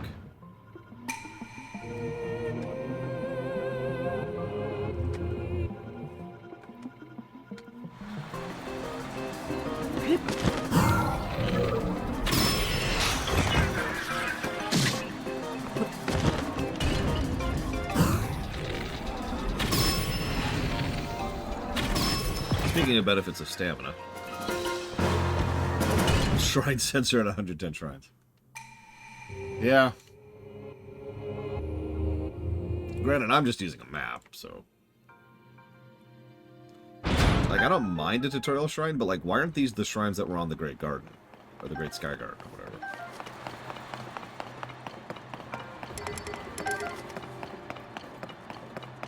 That's an interesting question. Let's look through the Zeldas here for a second. So we've got Zelda 1, which actually, ironically, does not have much of an early game hell problem. In fact, early game, you're a little bit, better off than in later game. Zelda 2 definitely does not have an early game hell problem. LTTP doesn't. Ocarina doesn't. Majora's doesn't. Wind Waker doesn't. The Oracle's games start to drift into that. I would say Phantom Hourglass and Spirit Tracks do definitely have early game hell. Both of them had some... like they were trying to follow the Metroid path, and they did a little bit too much. But then we get back to, like, say, Twilight Princess, which is fine. And, I mentioned Wind Waker. What am I missing there? Link Between Worlds, no issues there.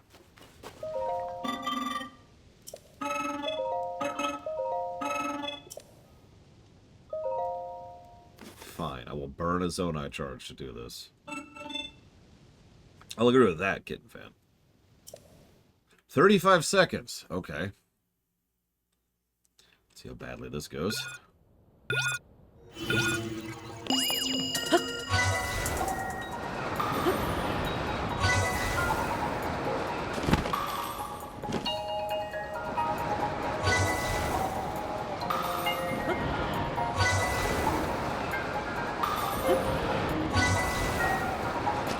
Jesus.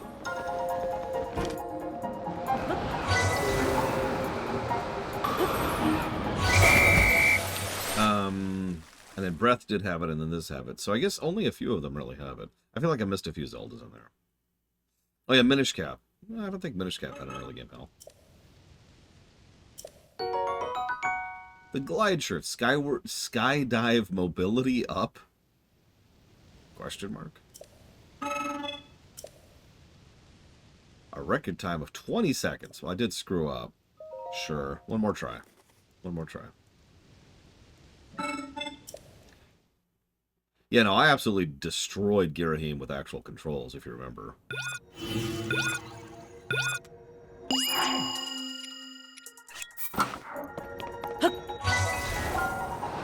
Oh, wow.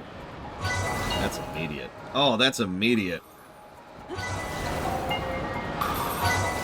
I like that.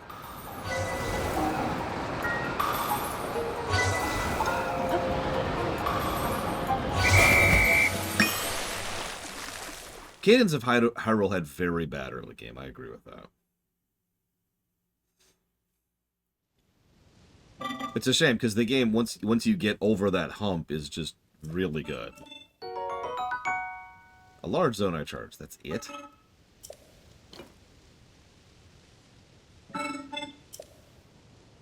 No. I was honestly hoping for a Sage charge. Because then I would have 4, and I could figure out what the hell they're doing. Okay, well, where are the other... these thingers? So, I've seen them as I've been roaming. Let's see, let's see.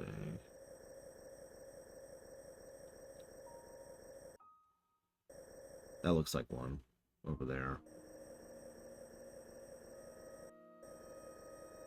And that looks like one.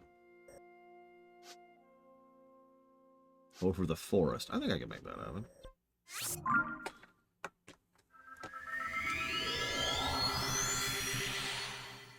find out.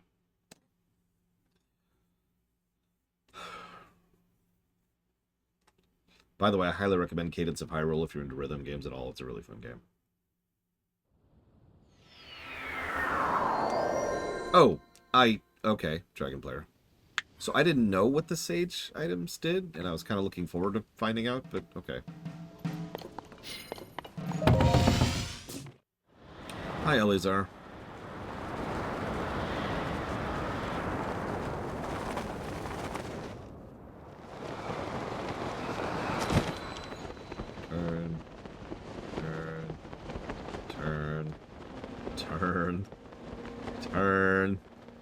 Turn. Okay, that's gonna have to do. I think I can make that. Well, not at this level, but we'll see. Well, so now that I know, it upgrades their basic attack damage. That sucks. I was hoping for, like, a cooldown reduction or added functionality or, you know, the ability to upgrade my Zonai powers. Like, there's several ways I could think of upgrading a lot of my kit right now, which sounds very cool to me, and I'm not going to make that.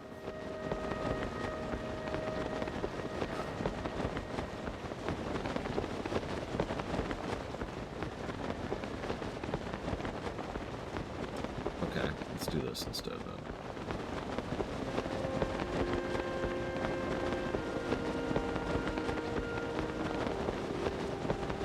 That's just what I was thinking, getting fan.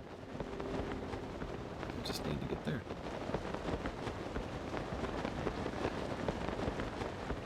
But we probably want to pause for stamina first.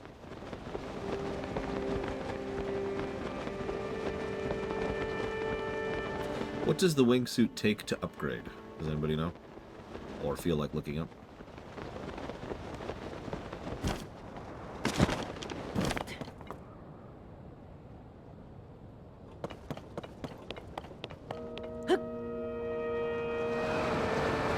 There's so much more maneuverable. That is crazy.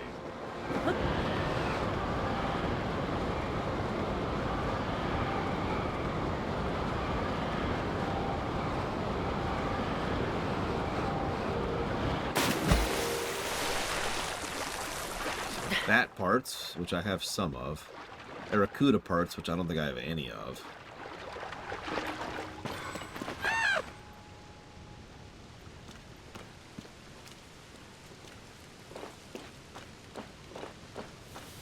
So, doesn't look like any fairies right now.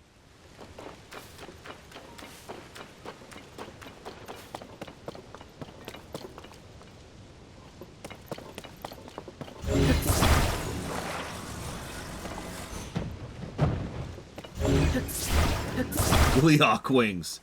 I don't think we're there yet.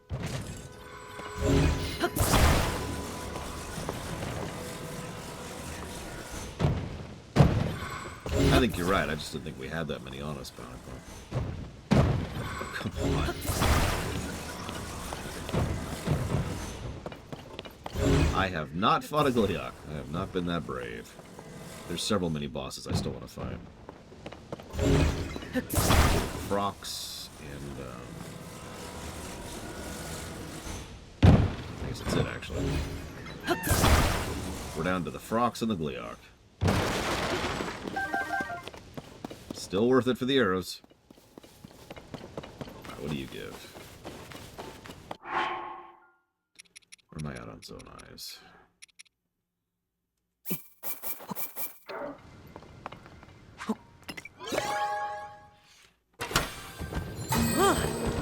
Paper Mario Block is literally just Paper Mario 1 and 2. Head, a device that always faces whatever it deems as an enemy.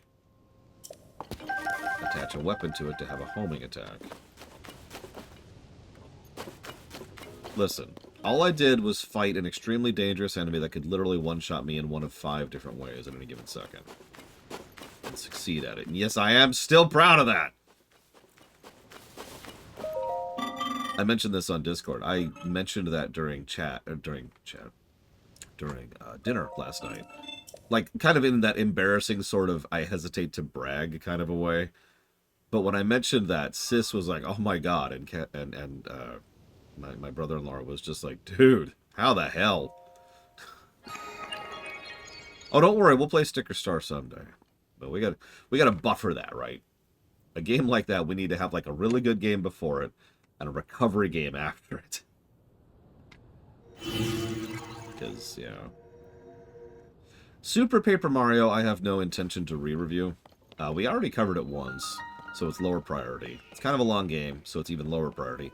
And the game hard-locked when we streamed it last time, which makes it even lower priority.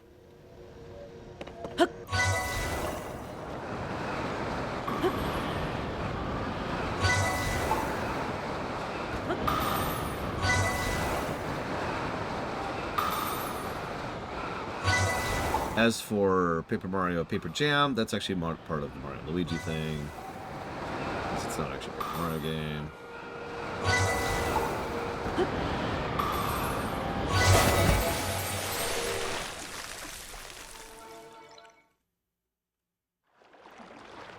I think that's it. I think that's all the... Oh, no. Then there's Color Splash, which is a re-review.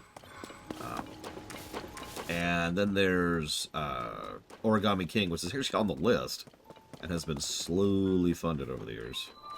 That's been on the list for a long time. Sticker Star is not currently in the awful block.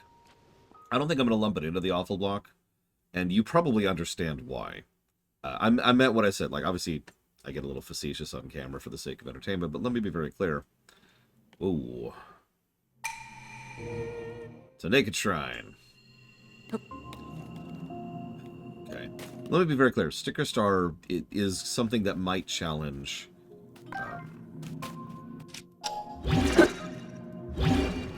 wow. It's something that might challenge Secret of the Stars. Or Starfield. Like, it's something that might actually challenge the bottom right now. So... The awful block is mostly just haha, but no, it'll be fine. That's a shield. I didn't even notice that was a shield.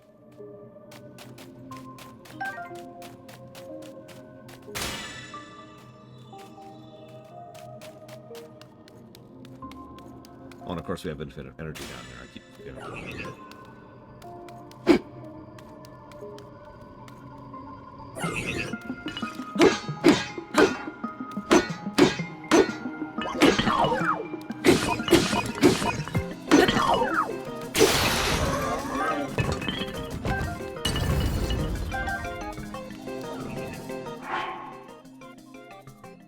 Yeah, no, Color Splash is a very out-of-date review. So yeah, what is a re-review? That's actually a valid question. It's actually exactly what it sounds like. We started game reviews a very long time ago, but we didn't actually codify the game review process because it was kind of an iterative, figuring out as we go kind of a deal, right?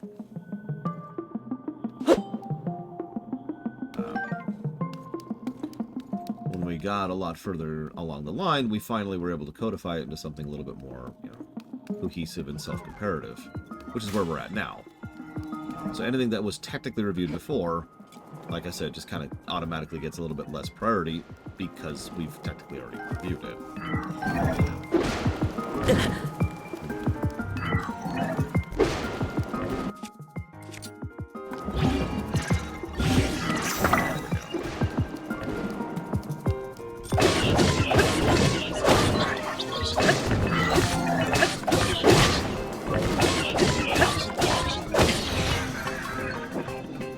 Yeah, GTA 5 has had a re-review, for example.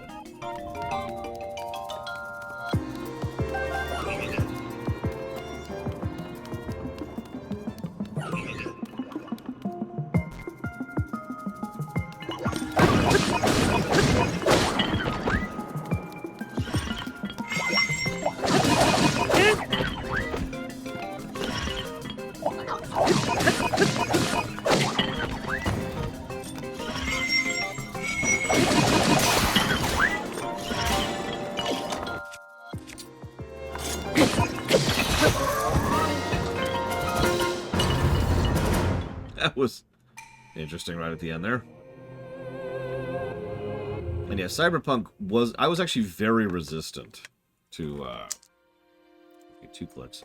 Cyberpunk being re-added to the list. But everything I've ever heard from absolutely everyone is that, you know, 2.0 is a completely different game. So...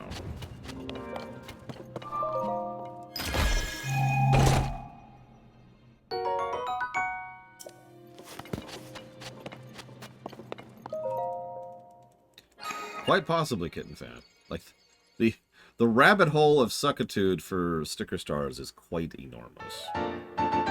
Well, Cyberpunk is a very long game. So, yeah. Like, I didn't really have a big problem with essentially re-reviewing Mario 3 because that was like a few hours, right? Done.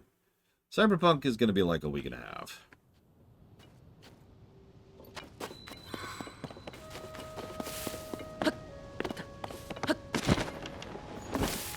Oh, absolutely, Nimbus Bro.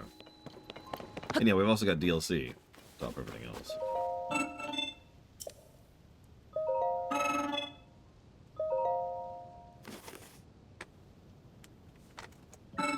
Would I separate the two when I get there? That's an interesting question, but the only real reason to do that would be for historical sake. Since, you know, 1.0 doesn't exist anymore, right? Nope, wrong button, wrong button, wrong button. There we go. God. I'm trying to remember what the dive button was.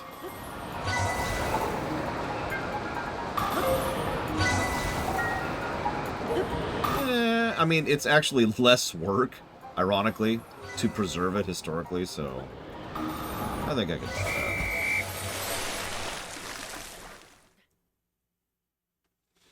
Seriously, it would be less work. All I'd have to do is hit 1.0. In fact, I can do it right now. That's how little work this is. Check this out. Watch this, watch this.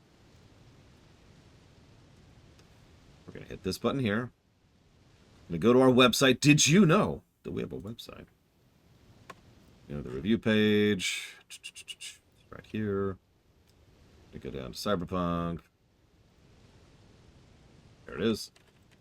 Cyberpunk 1.0. Hit save. Done. There you go. Boom. That's how little work that is.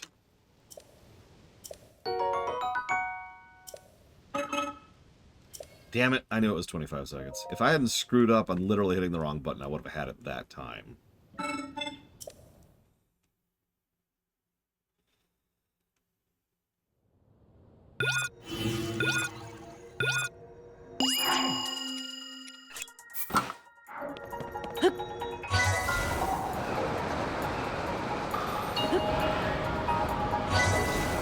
I can't see it. I can't see it. Oh god, the clouds. Daytime was a mistake.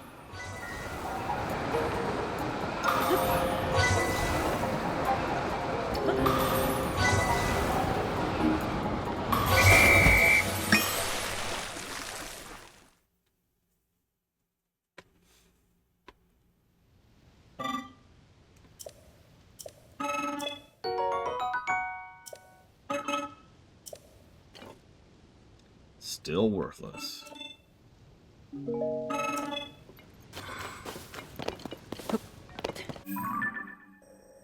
Honestly, I'd rather have, like, Zonite or just get my regular charges back.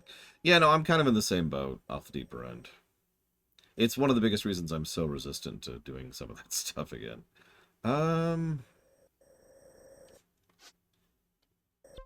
Here. Yeah, but I'm burning small charges. Getting fan. I want to get my small charge back. Maybe give me a big charge and a small charge? So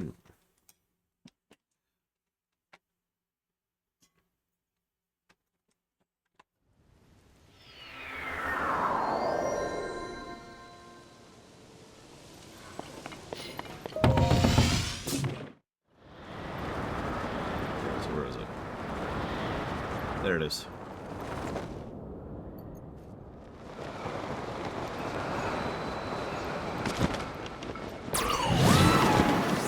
I'm sorry you're having a bad day, Lizard. Lord knows I sympathize. As I'm sure most people do. Really? It's still cold up here? Jesus Christ. Fine, whatever. Stop complaining.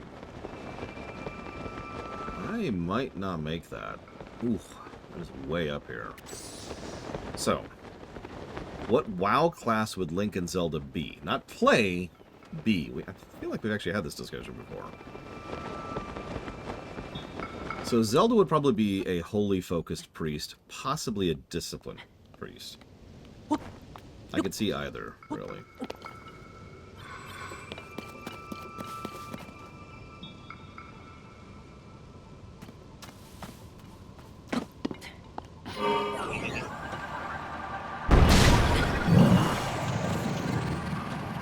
Oh, this is a thing now. Yeah, it does depend on the link, which link we're talking about. But I don't know, looking at this link, for example. Prot Warrior. Pretty easy answer. He's extremely martially focused.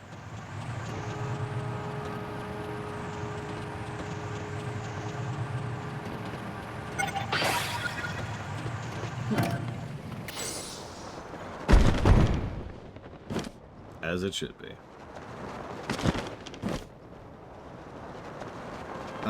Race-wise, I mean, Blood Elves are the obvious choice, but they could be humans as well. I don't know. Like, again, if they're being a race, then that doesn't really analog directly. Hunter?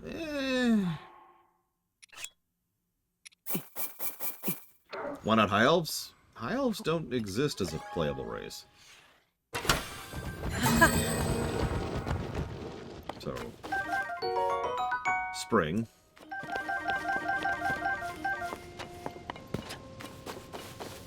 Twilight Princess Link. Druid? No. Shaman.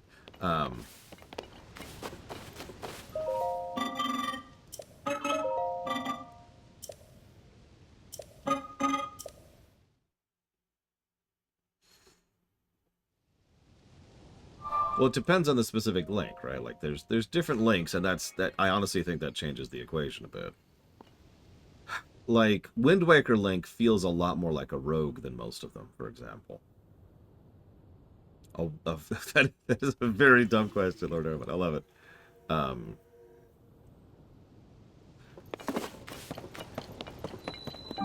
Like, he's just got... Stealth is more focused in Wind Waker in general, and he's not much of a combatant compared to a lot of the other ones. And his kit is a lot more utility-focused than a lot of them.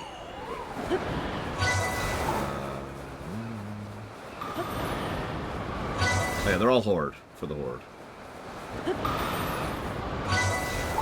can't tell where I'm going. Jesus, these clouds. I don't like this one. Jeez Louise. Where is it? Where is it? Where is it?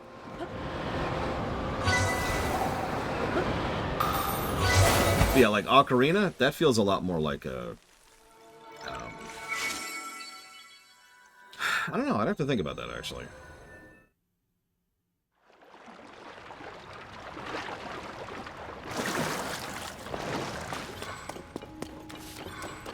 Me too's burn.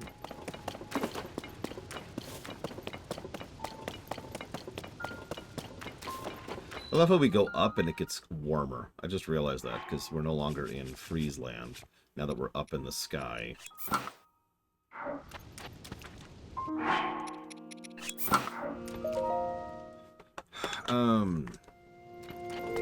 got me thinking. The most magically inclined... I mean, LTTP is reasonably magically inclined, as is Ocarina.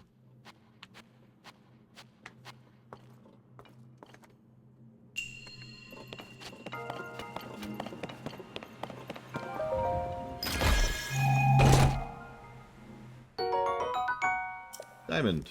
3 diamonds now.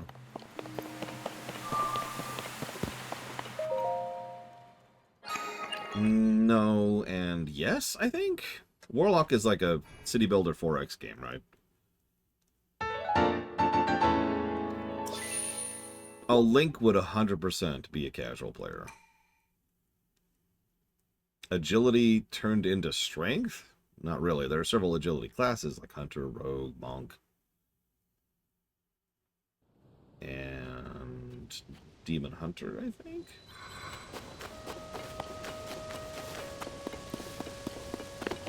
I don't know, I just don't buy this particular Link being very magically. Like, again, several of the, I'm not going to watch that, Elizar, I'm sorry. Several of the Links from, like, LTTP and Ocarina straight up have spells that they cast. Whereas these Links have artifacts that they use, which is a little bit different. I need to save for a minute anyways. Oh yeah, so you want to hear something funny? Hang on, check this out. So I've been playing Tears of the Kingdom. I know, shocking. Yeah, let me pull this up here.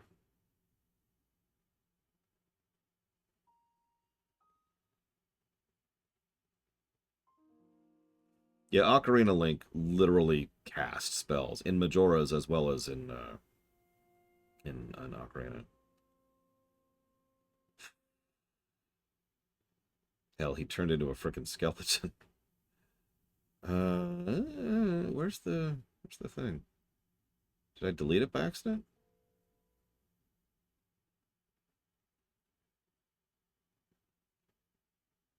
1 second. There it is.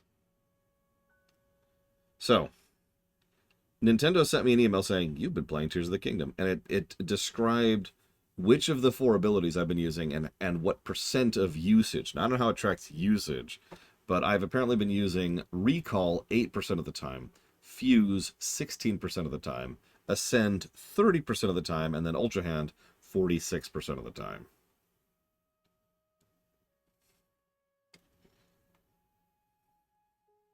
And yeah, Zelda 2, or Link. The Link from Zelda 1 and 2 is also fairly magically inclined. Once again, literal spells.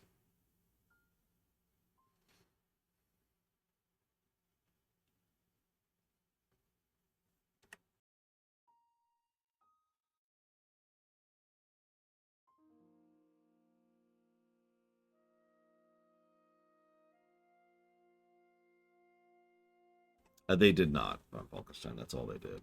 Okay.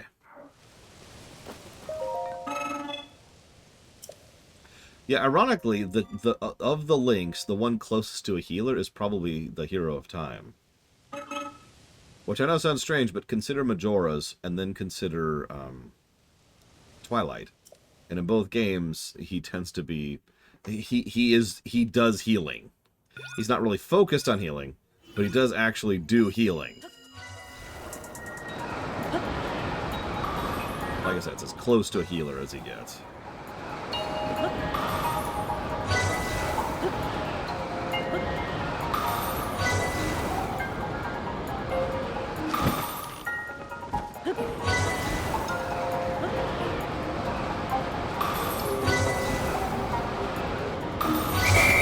Just missed it.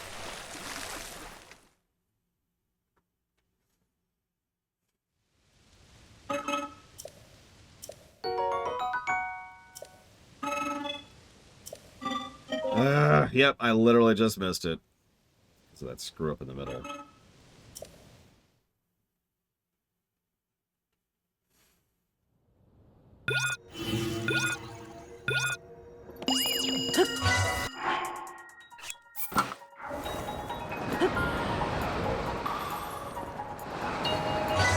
Screwed up.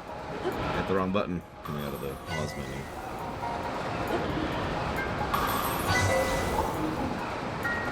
It's over here somewhere. There it is. Memorize some of these.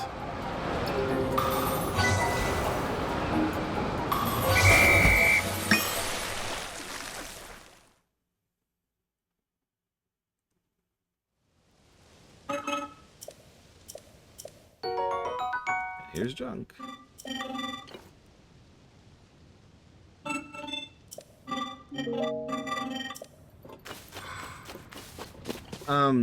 I don't think Pokemon fits with basically any other setting except Star Trek. So generally speaking, I would lean towards no. If you forced it, what you'd have is an easily exploitable resource, which would then be exploited easily.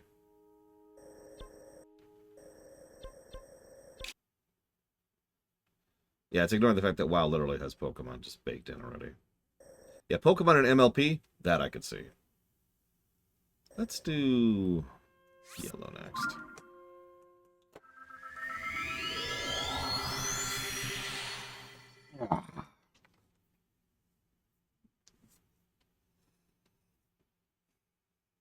Now, Midna, she's a straight-up mage, full tilt. I'm not sure there's a WoW equivalent for what she is. Shadow Priest, maybe? I don't know. Would I play Pokemon X WoW? Probably not. I would play Pokemon, and then I would play WoW.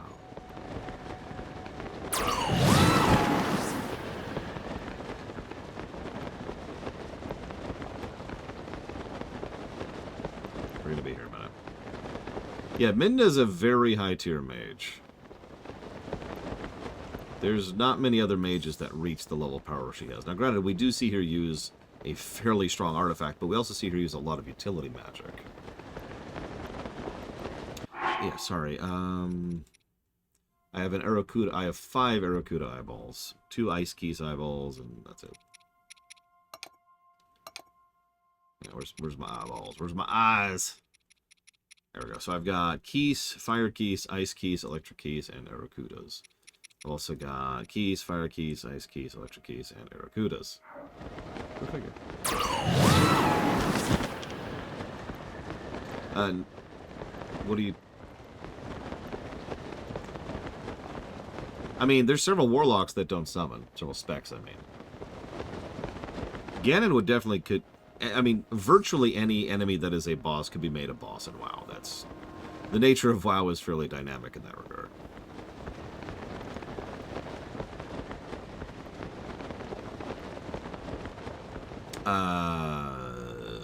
Yes, I have, Ross. So I could hypothetically get my tier 4 barbarian gear right now. Groose. So there's not really a big dumb guy class in WoW. And there's also not a technical class in WoW. There's no engineer type thing. Because honestly, both of those come to mind to me, like either a barbarian or an engineer. I know those sound completely opposite, but it stands a Groose for you.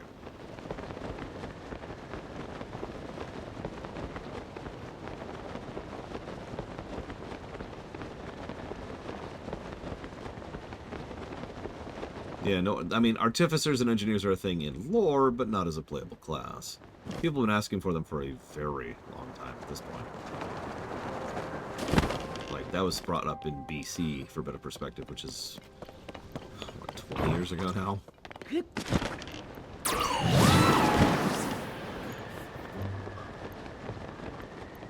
Yeah, Sheik would be a rogue, 100%. Which is funny, considering that's just Zelda. So she just has dual spec. Subtlety Rogue, and then also, on the side, Discipline Priest. That doesn't work that way, if that makes any sense, Elizar. Let me phrase this a little bit differently. Because of the nature of how WoW bosses are designed, hard or easy boils down entirely to the specific difficulty you're on. So in other words, they would be both. Yeah, you mentioned Ravio earlier. Actually... I feel like Ravio... I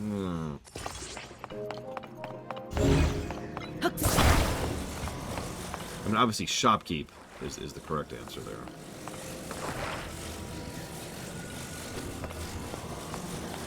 But, you know, it's not really a class. It's not a playable class.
So Mario and Wario and Luigi would probably... Well, I could see Luigi being a rogue.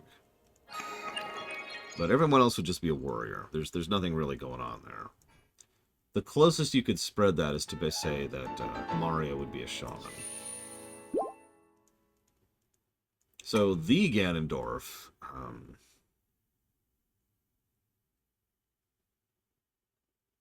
probably a enhancement shaman, I would say.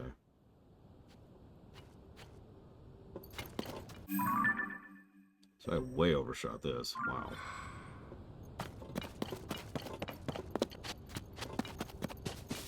Like very magically augmented warrior kind of a thing.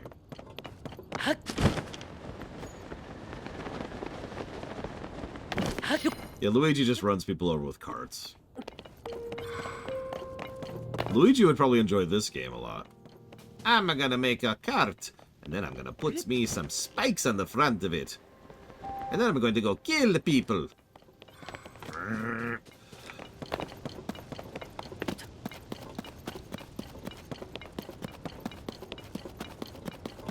No, we all know he wouldn't have any emotion while killing. He would just stare at you as he's killing you.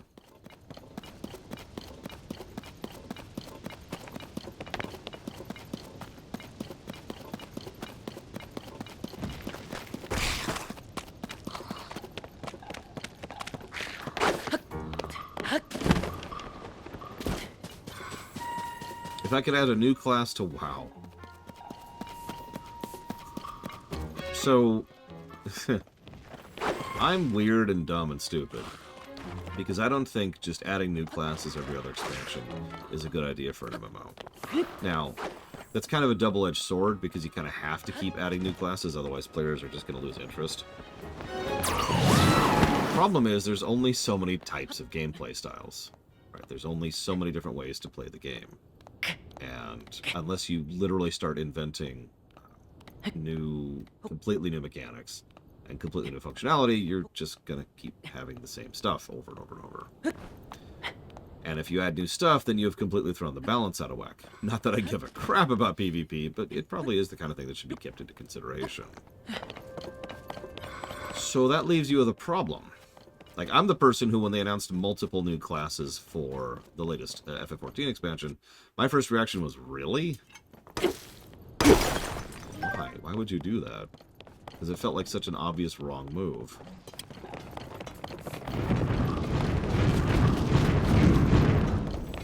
Mind me.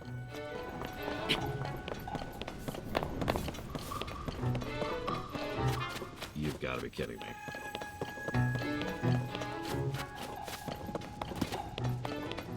Now, something that they just added in Dragonflight. Yeah, no kidding, Pillars. No, WoW needs to pull that trigger finally. They're one step away from it because a lot of abilities and functionality operates differently in PvE versus PvE, but they really need to just 100% separate that. Yeah, they added the Evoker, and the Evoker has a buff spec, and that buff spec was an awesome idea. It's one of the first of the big MMOs to really offer a spec whose primary job it is to just buff and buff and debuff and debuff. And lo and behold, that has been wonderfully... It's been great. It's been a great thing.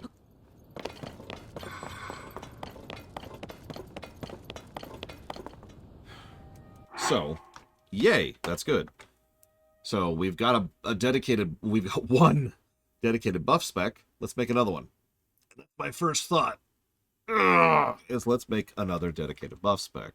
So there's lots of directions we could use to take that in. For example, we could go with the Artificer thing.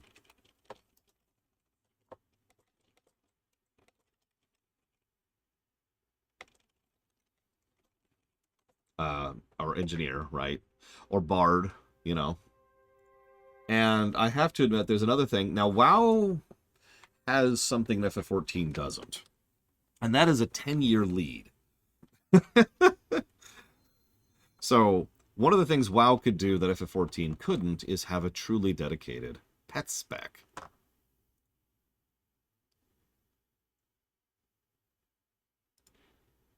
The significance of that statement...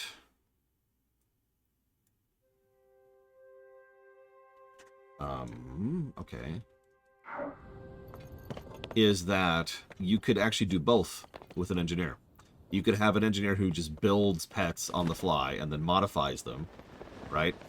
So, like, that's your setup, is you... and then give it the shield, and then give it this, go, right? And then a lot of your abilities and spell usage and ability usage is actually focused around on-the-fly modifications, heals, buffs, and debuffs to your pet. Or, of course, you can do that entirely focused on the other players, and there's your buff spec. Yeah, use Iron Defense. It's super ineffective. This is the wrong weapon. Nope, I need your parts. I need your parts. Give me your parts.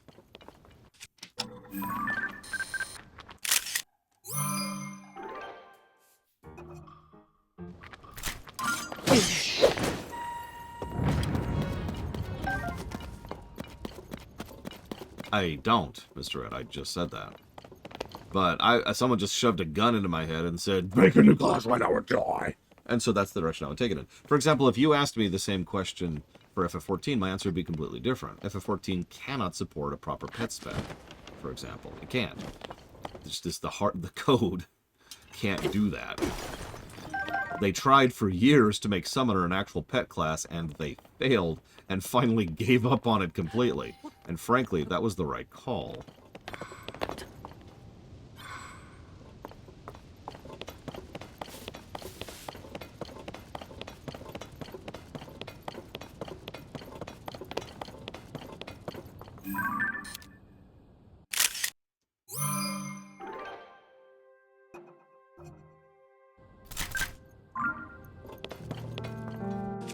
It super isn't, Spartan. Like, you don't even really have a pet as a summoner anymore. You are an elemental mage.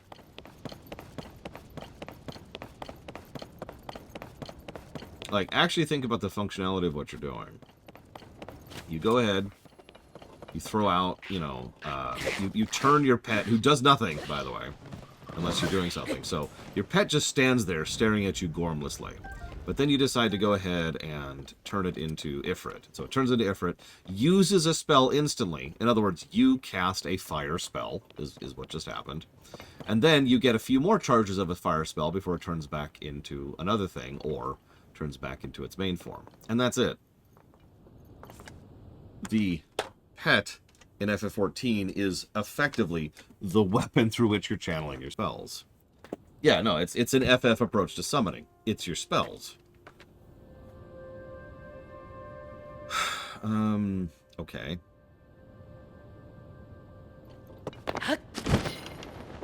So I'm looking for a bunch of destructible rock around here. I am not seeing it.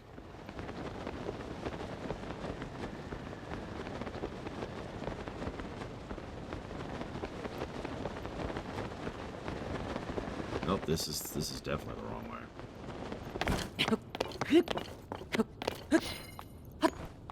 Yeah, it's an elementalist. And I'm not really upset about that. Quite the contrary. Like I said, I think that was the right call. I mean, this is the cave, but we were just in there. Is that a cave? God, I can't even tell. Is this a cave? It is a cave. Yay.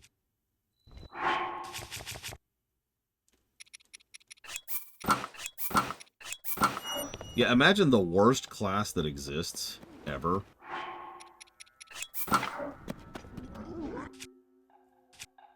And that's Elementalist. Hi, Giga. Are you done licking the screen? Jesus, Tulin.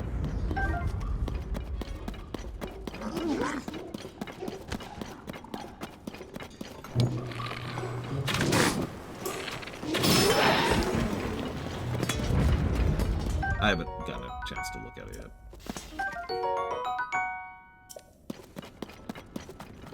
Yeah, Tulin's just like, nah, we're good. We're just gonna Shrek some things. I don't know. I had an idea for what to do in FF14 for a new class. I've actually shared that idea before.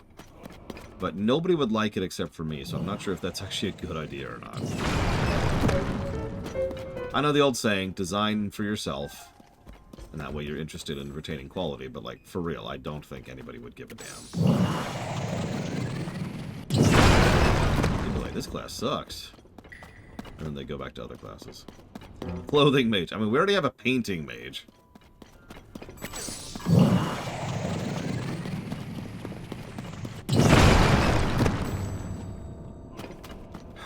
Wow, this is a thing.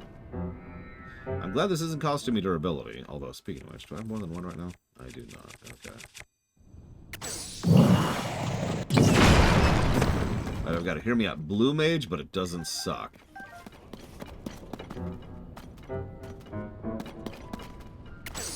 I wonder if the developer just fell off. That happens.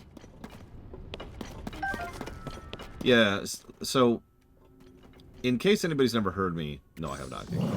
In case anybody's never heard me say this, every class eventually gets good in FF14, but the time it takes for every class to get good is pretty variable.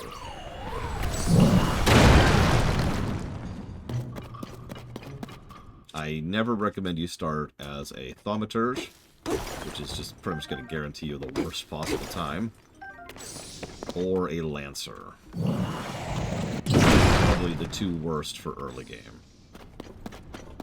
If you want to try them later, go for it. But like starting the game for the first time, don't do that.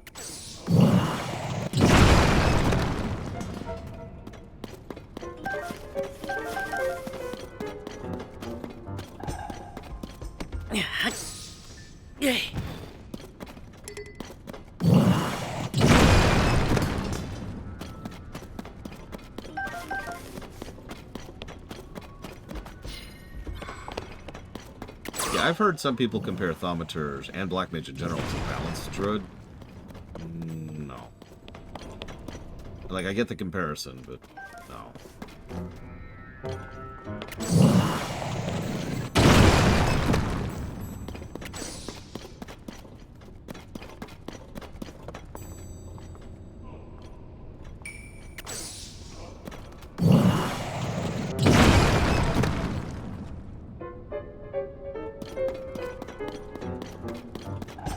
Marauder's a decent start, although I will continue to recommend either Arcanist or Pugilist, depending on if when you want to be ranged or melee.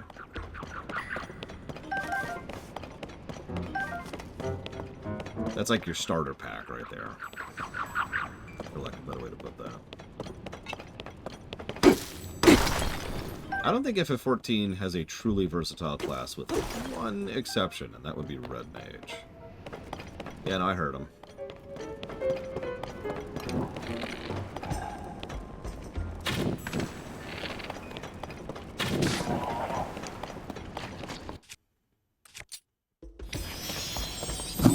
Well, a blue mage in lore is someone who uses enemy abilities against them.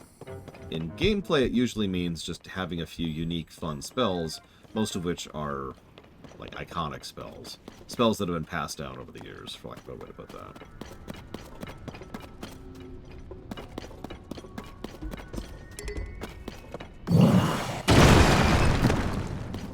Keep in mind those gameplay positives do not include any positives whatsoever for Ultra Hand or building.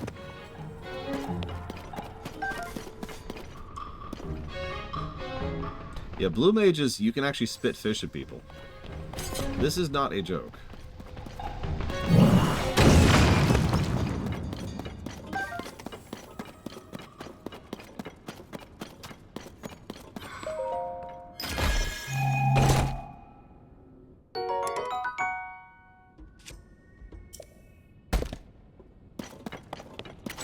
I mean, it is literally spitting out a fish. That's actually what you're doing. Ugh. Anyways. So hang on. I saw a question there. It's already scrolled up my screen. Which class is best to begin as? Hunter. That answer hasn't changed in years. Hunter has been a very easy to pick up, very versatile class, which has a lot of malleability in its specs to allow for a lot of different playstyles. Play Hunter. Where is Yonobu? Where did I lose Yonobu? Oh my god, game.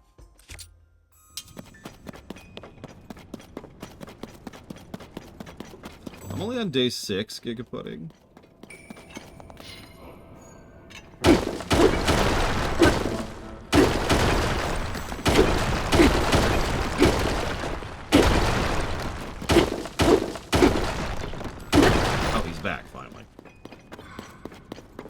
And then I lose him as soon as I walk out. Fair, dude.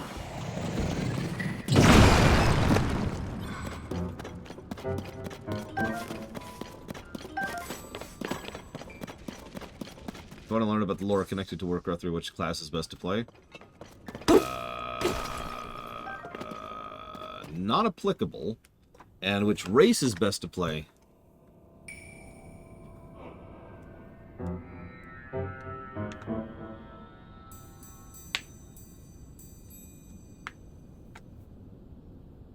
There's only really two options there. Really. Yeah. It's either, I actually hadn't thought about Death Knight. That's actually a valid point. So you have to start as one of the old race Death Knights, which means you go through the Death Knight starter zone. Or you have to go through one of the BC races and start in their starter zone, which would be Draenei or Blood Elf. Everything else starts off at Kata. And, well, that's a lot further down the chain.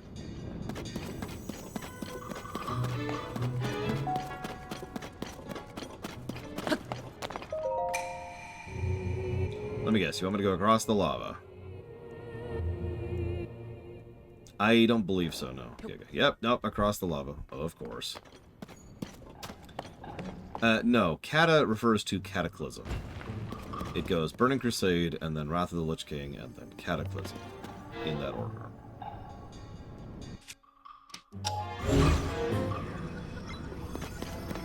How do you expect me to get across this lava game? Okay, let's get rid of this guy.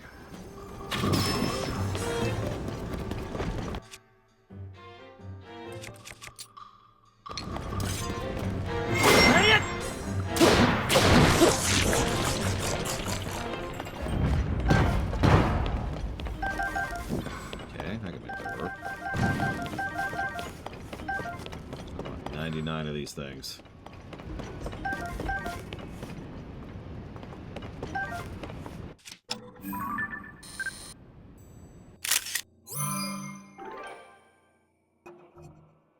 That sounds terrible, Kitten Fan. Yeah, it goes... The acronyms are BC, Wrath, Kata, Pandaria, Warlords, Legion, BFA, Shadow, Dragon, and then... we haven't really settled on one yet for War.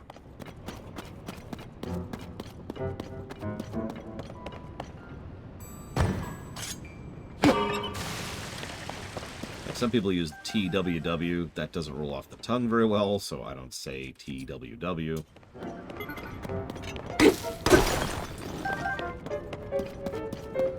It feels weird to just call it war, but, you know. It is, yeah, it's literally easier to say just war within than to say TWW. Perfect! That's exactly what I wanted to do. Thank you, game. I appreciate you.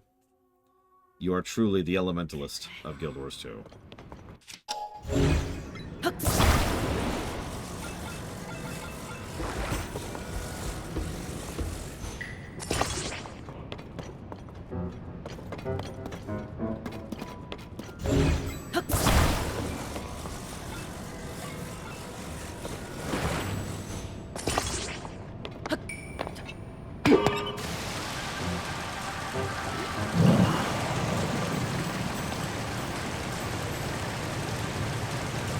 Okay, so it's working. But, I didn't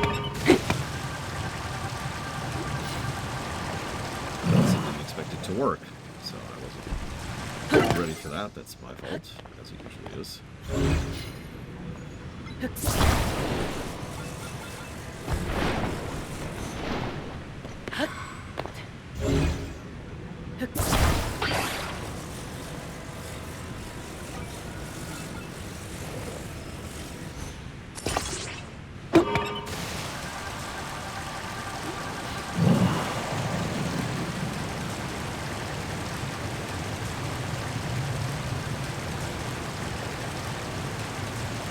Yeah, exactly, Stone. Congrats, Linaric. I award you the Purple Heart of Total Insanity. Guild Wars 2 has the worst current existing vanilla, I would say. And yes, that means even worse than FF14. The worst game ever made. So I always recommend Guild Wars 2 with a huge grain of salt, because unless you're willing or capable of skipping vanilla, which means money, I'm pretty sure, you're in for a really rough vanilla experience.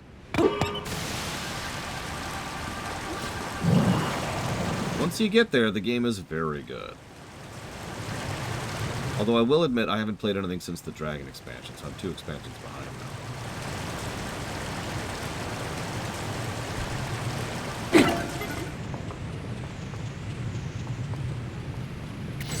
Please don't. Okay, this is a thing that's happening. Oh god, I'm still going. Okay, yep. Okay, cool. That's actually terrible because now I'm over here and my device is over there. Cool. That's actually awful. Can recall reach that far? Oh, apparently it can. Holy crap. I didn't think it had that kind of range. No, I was keeping the water spewing in case I needed a second, like, platform on the other side.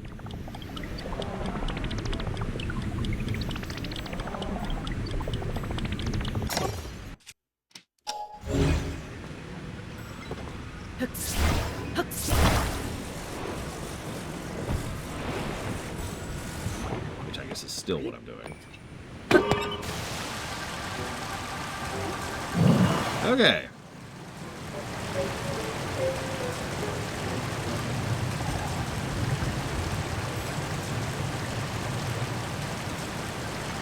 I was gonna say, if it rewound the engine state, then it'd be like, wait, no! And then it would take off immediately. Now let's see if I brought that water thing over here for absolutely no reason.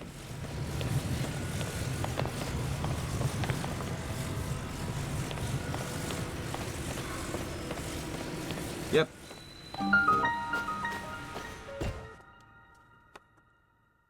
So if I could learn a language in a second, it has to be a fictional. Oh, a fictional and then a real language. Japanese would probably be the most useful for me personally. I mean, the ability to speak, read, and understand Japanese would be extraordinarily helpful for a lot of reasons. Obviously, I consume a lot of Japanese media, and I do intend to actually visit Japan someday, so that'd be nice. Stuff like that, right? So, cool. Fictional language, though.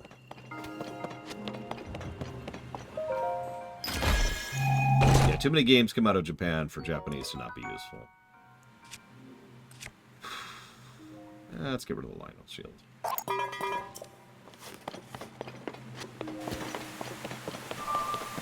Yeah, like, imagine being able to read the original translations of a thing to find out if it's actually mistranslated or not.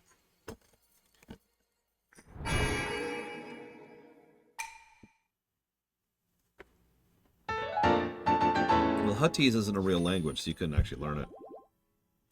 Oh, shoot, I wasn't paying attention. How many things do I have right now? Yeah, very true, Lord Hermon. Fictional language that actually exists. Hungarian. Orcish, if there's an Orcish language that's real, I'm not aware of it. I'm not saying there isn't, just that I don't know about it. 15. Thank you, Kitten Fan. Okay, so now let's go back up here. No, but it's not a real language, Elizar. There is no Orcish, right? Let me use an example. There is no Huttese. There's no vocabulary. There's no grammar. There's no anything. There's just Ishkam, Bombati, Antipa, Limpe, Songashito. Like, there's no real language there. It's not a conlang. It's just a set of rules to sound vaguely alien-y. By contrast, Elvish, from Lord of the Rings, is a real language that you can actually learn in real life.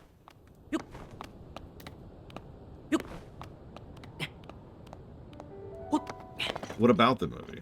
Like, admittedly, I know what you're talking about, but that's not a real language, whatever they're saying there. I don't know which specific trick they used to make it sound Orcish. One of the very common tricks they'll use is they'll just borrow from an existing foreign language and be like, yeah, just talk kind of like that. In fact, I could point to a language that does that. Klingon. Klingon borrowed heavily from several aspects of a lot of Eastern European languages in order to try and form some of its vowel structure and consonant design. Now, Klingon, as it happens, is a real language. You can actually learn Klingon. Not a lot of use behind it, but you can.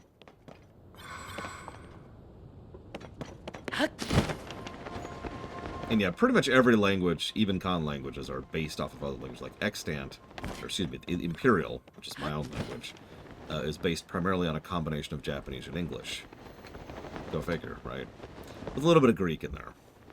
Who made Klingon? Several people worked together to make Klingon, but believe it or not, the name you will most recognize involved was James Doohan.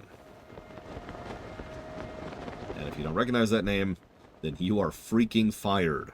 You're not allowed to watch any shows until you actually go back and freaking watch Star Trek. God damn it.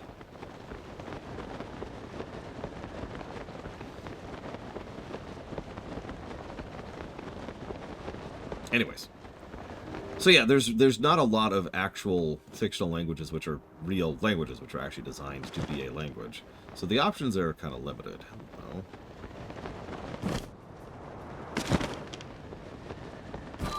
I'm Morganite.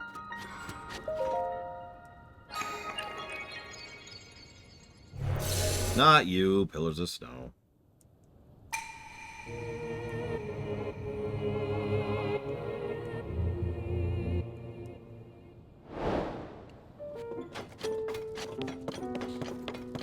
This is interesting.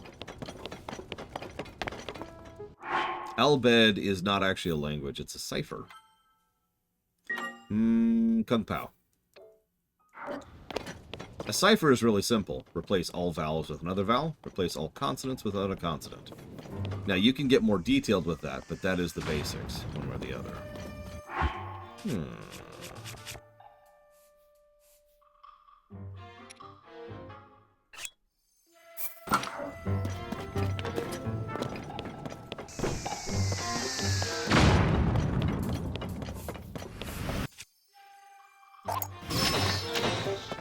Or he could one-shot him. Yeah, if you want to have a cipher work in vocal speech, you have to replace hard consonants with hard consonants, soft consonants with soft consonants, etc., etc. I sincerely doubt the dinosaur language in Star Fox Adventures is a real language. However, I will freely admit I do not know.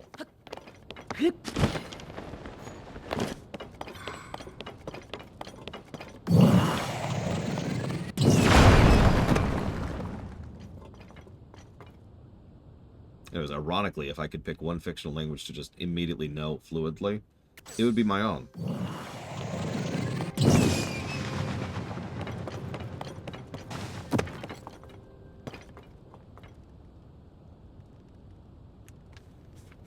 Like, I have to look up stuff to look into Imperial. It's easy to pronounce, because it has a basic... I forget what it's called, but it's the pronunciation where all consonants and vowels always sound the same, regardless of circumstance or context. If I could speak Russian and or Swedish, which would I do first? Oh, what would I say first? Excuse me. Okay, in Russian I would say, leave Ukraine. And in... Sorry. In Swedish, I would say, I don't like black licorice. And immediately get executed.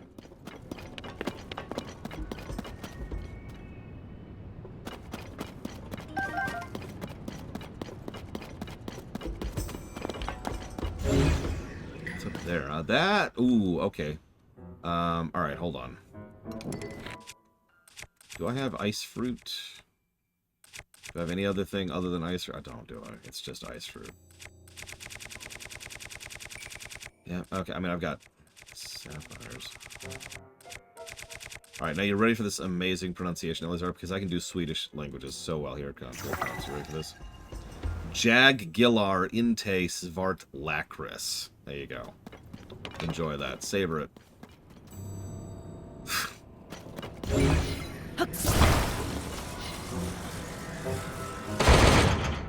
That actually took effort to say that as American-y as I could. Oh, I could be the Muppet Chef. Pork,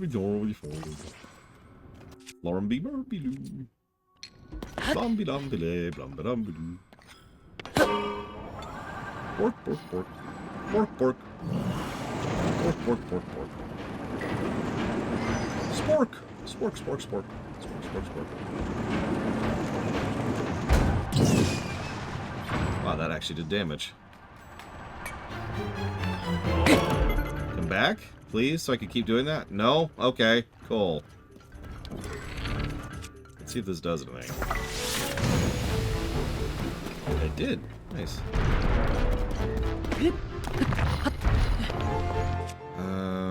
What's my best weapon right now? Oh, what's my best weapon that's not about to be destroyed? I don't have very many very good weapons right now, actually.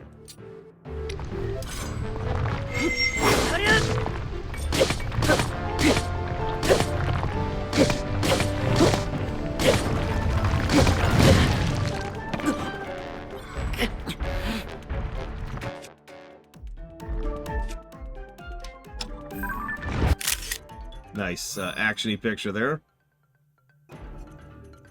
In the face. Yep, that's just... Wow, that one-shot me.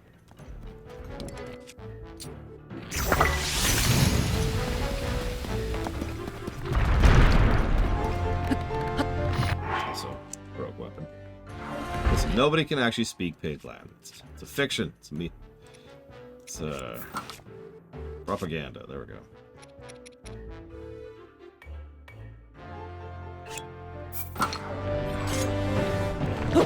If I was going to learn Finnish, it's because I plan to move there someday.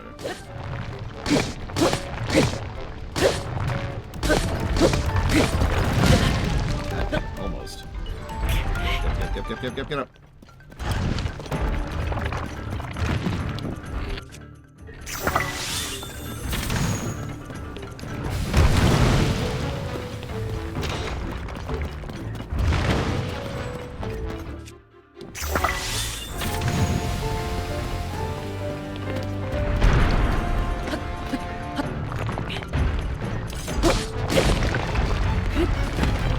It's okay, I'll win the lottery.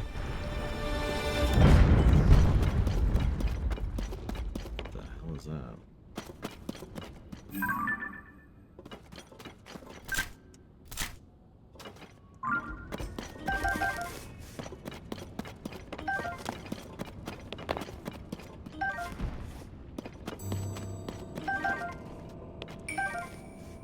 I'm not going to learn Hungarian.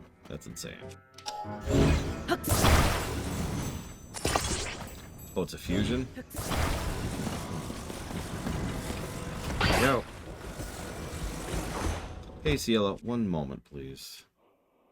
I think I want to do it on this, then. Yeah, I'm kind of holding on to this for something nice. So we'll do that.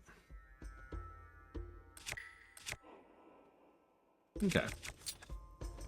Ugh. Thank you, Ciela. Very much, as always. I will jot that down for dealer's choice, which at the moment will also include the objectively correct choice.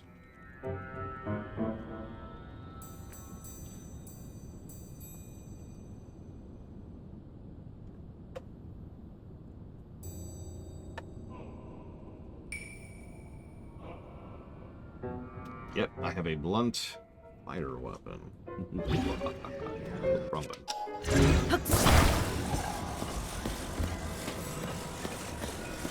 I haven't actually updated the sheet lately, so I'm not actually sure how well it's doing. If I can meet a fictional person... Yeah, let's stop there. If I could meet a fictional person, who would I meet?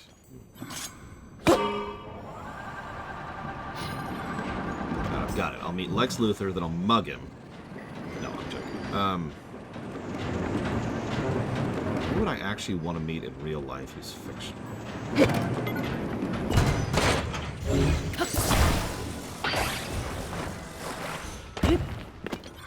That's it. I want to meet a beautiful woman who's my age, who's into video games, and is, like, actually a decent human being. And then Bragwin pops in, and I'm like, what are you doing here? So... You're not hitting me. I'll get back to you in a minute. Hit me again. Hey, I was allowed fictions, are. so... fictional person I want to meet. I'm not sure I have anyone, honestly. Yeah, so I'm going to default on that. Nobody. A person from my past who has died. Nah, I'm good on that. And a person who is very far away. So someone who's I've never met who's distanced. Oh, anyone who's died. Oh, I don't know.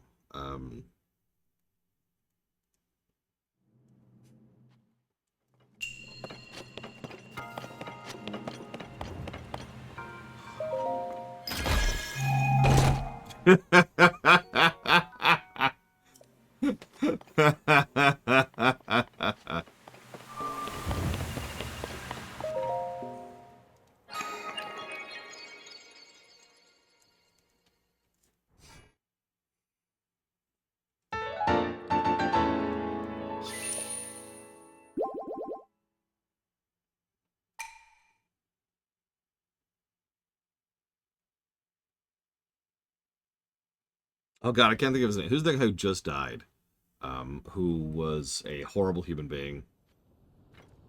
Government pro-napalm. Terrible person. Like, universally celebrated when he died. Kissinger. So what made me laugh so much is the idea of, all right, I'm going to meet Kissinger because he's dead. And then I'm going to kill him. Just immediately. Oh, welcome back. Henry, stab. All right. Hey, did you know that you're dead? Just so you know. All right.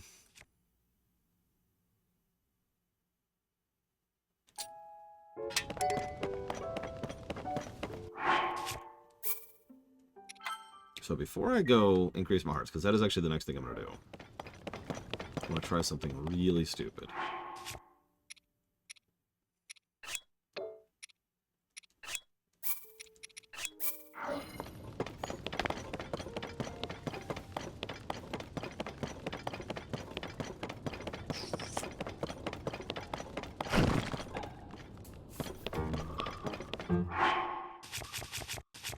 Well, if it's bad, you would not be in the minority there. Let's see what happens if he eats this thing.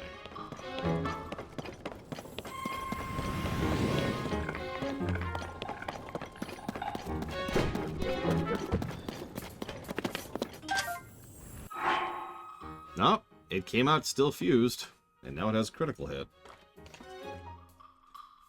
Well, you know what? Since I'm not really hunting Lionels right now, why don't we go ahead and do this.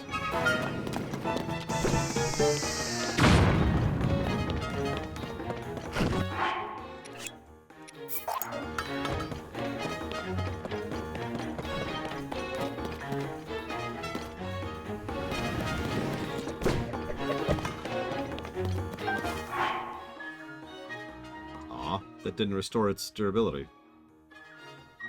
Why didn't that restore its durability?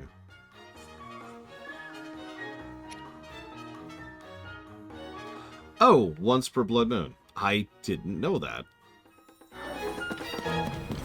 Okay. Well, whatever. I said I was going to increase hearts. I'm a man of my word. Really is, Dakota. That's straight out of NetHack. The one I used to play like that. Oh, it's into my lunch break. I don't even notice. Is it a bad sign? I didn't even notice it's lunchtime. I'm 15 minutes into my lunch break. Holy crap. Yeah, what is this eating of which you speak?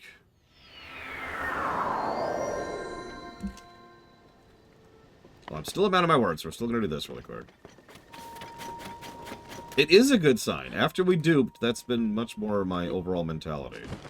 Alright, so I'd like to increase my stamina, please. Could you increase my stamina, please? Give me more stamina. I need it. I need more stamina. Damn it. It won't let me. It won't let me. I want more stamina, please. Just give me infinite stamina. Just actually infinite stamina.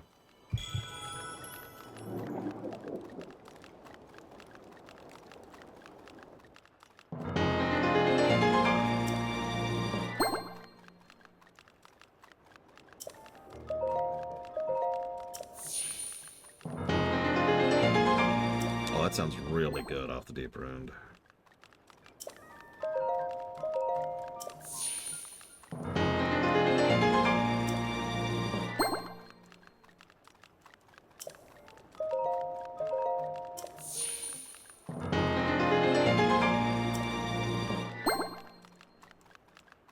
We have literally doubled the hearts we've had today.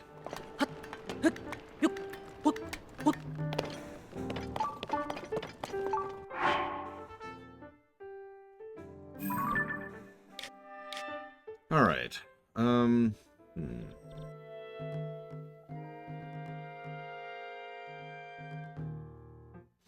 Sorry, I'm thinking.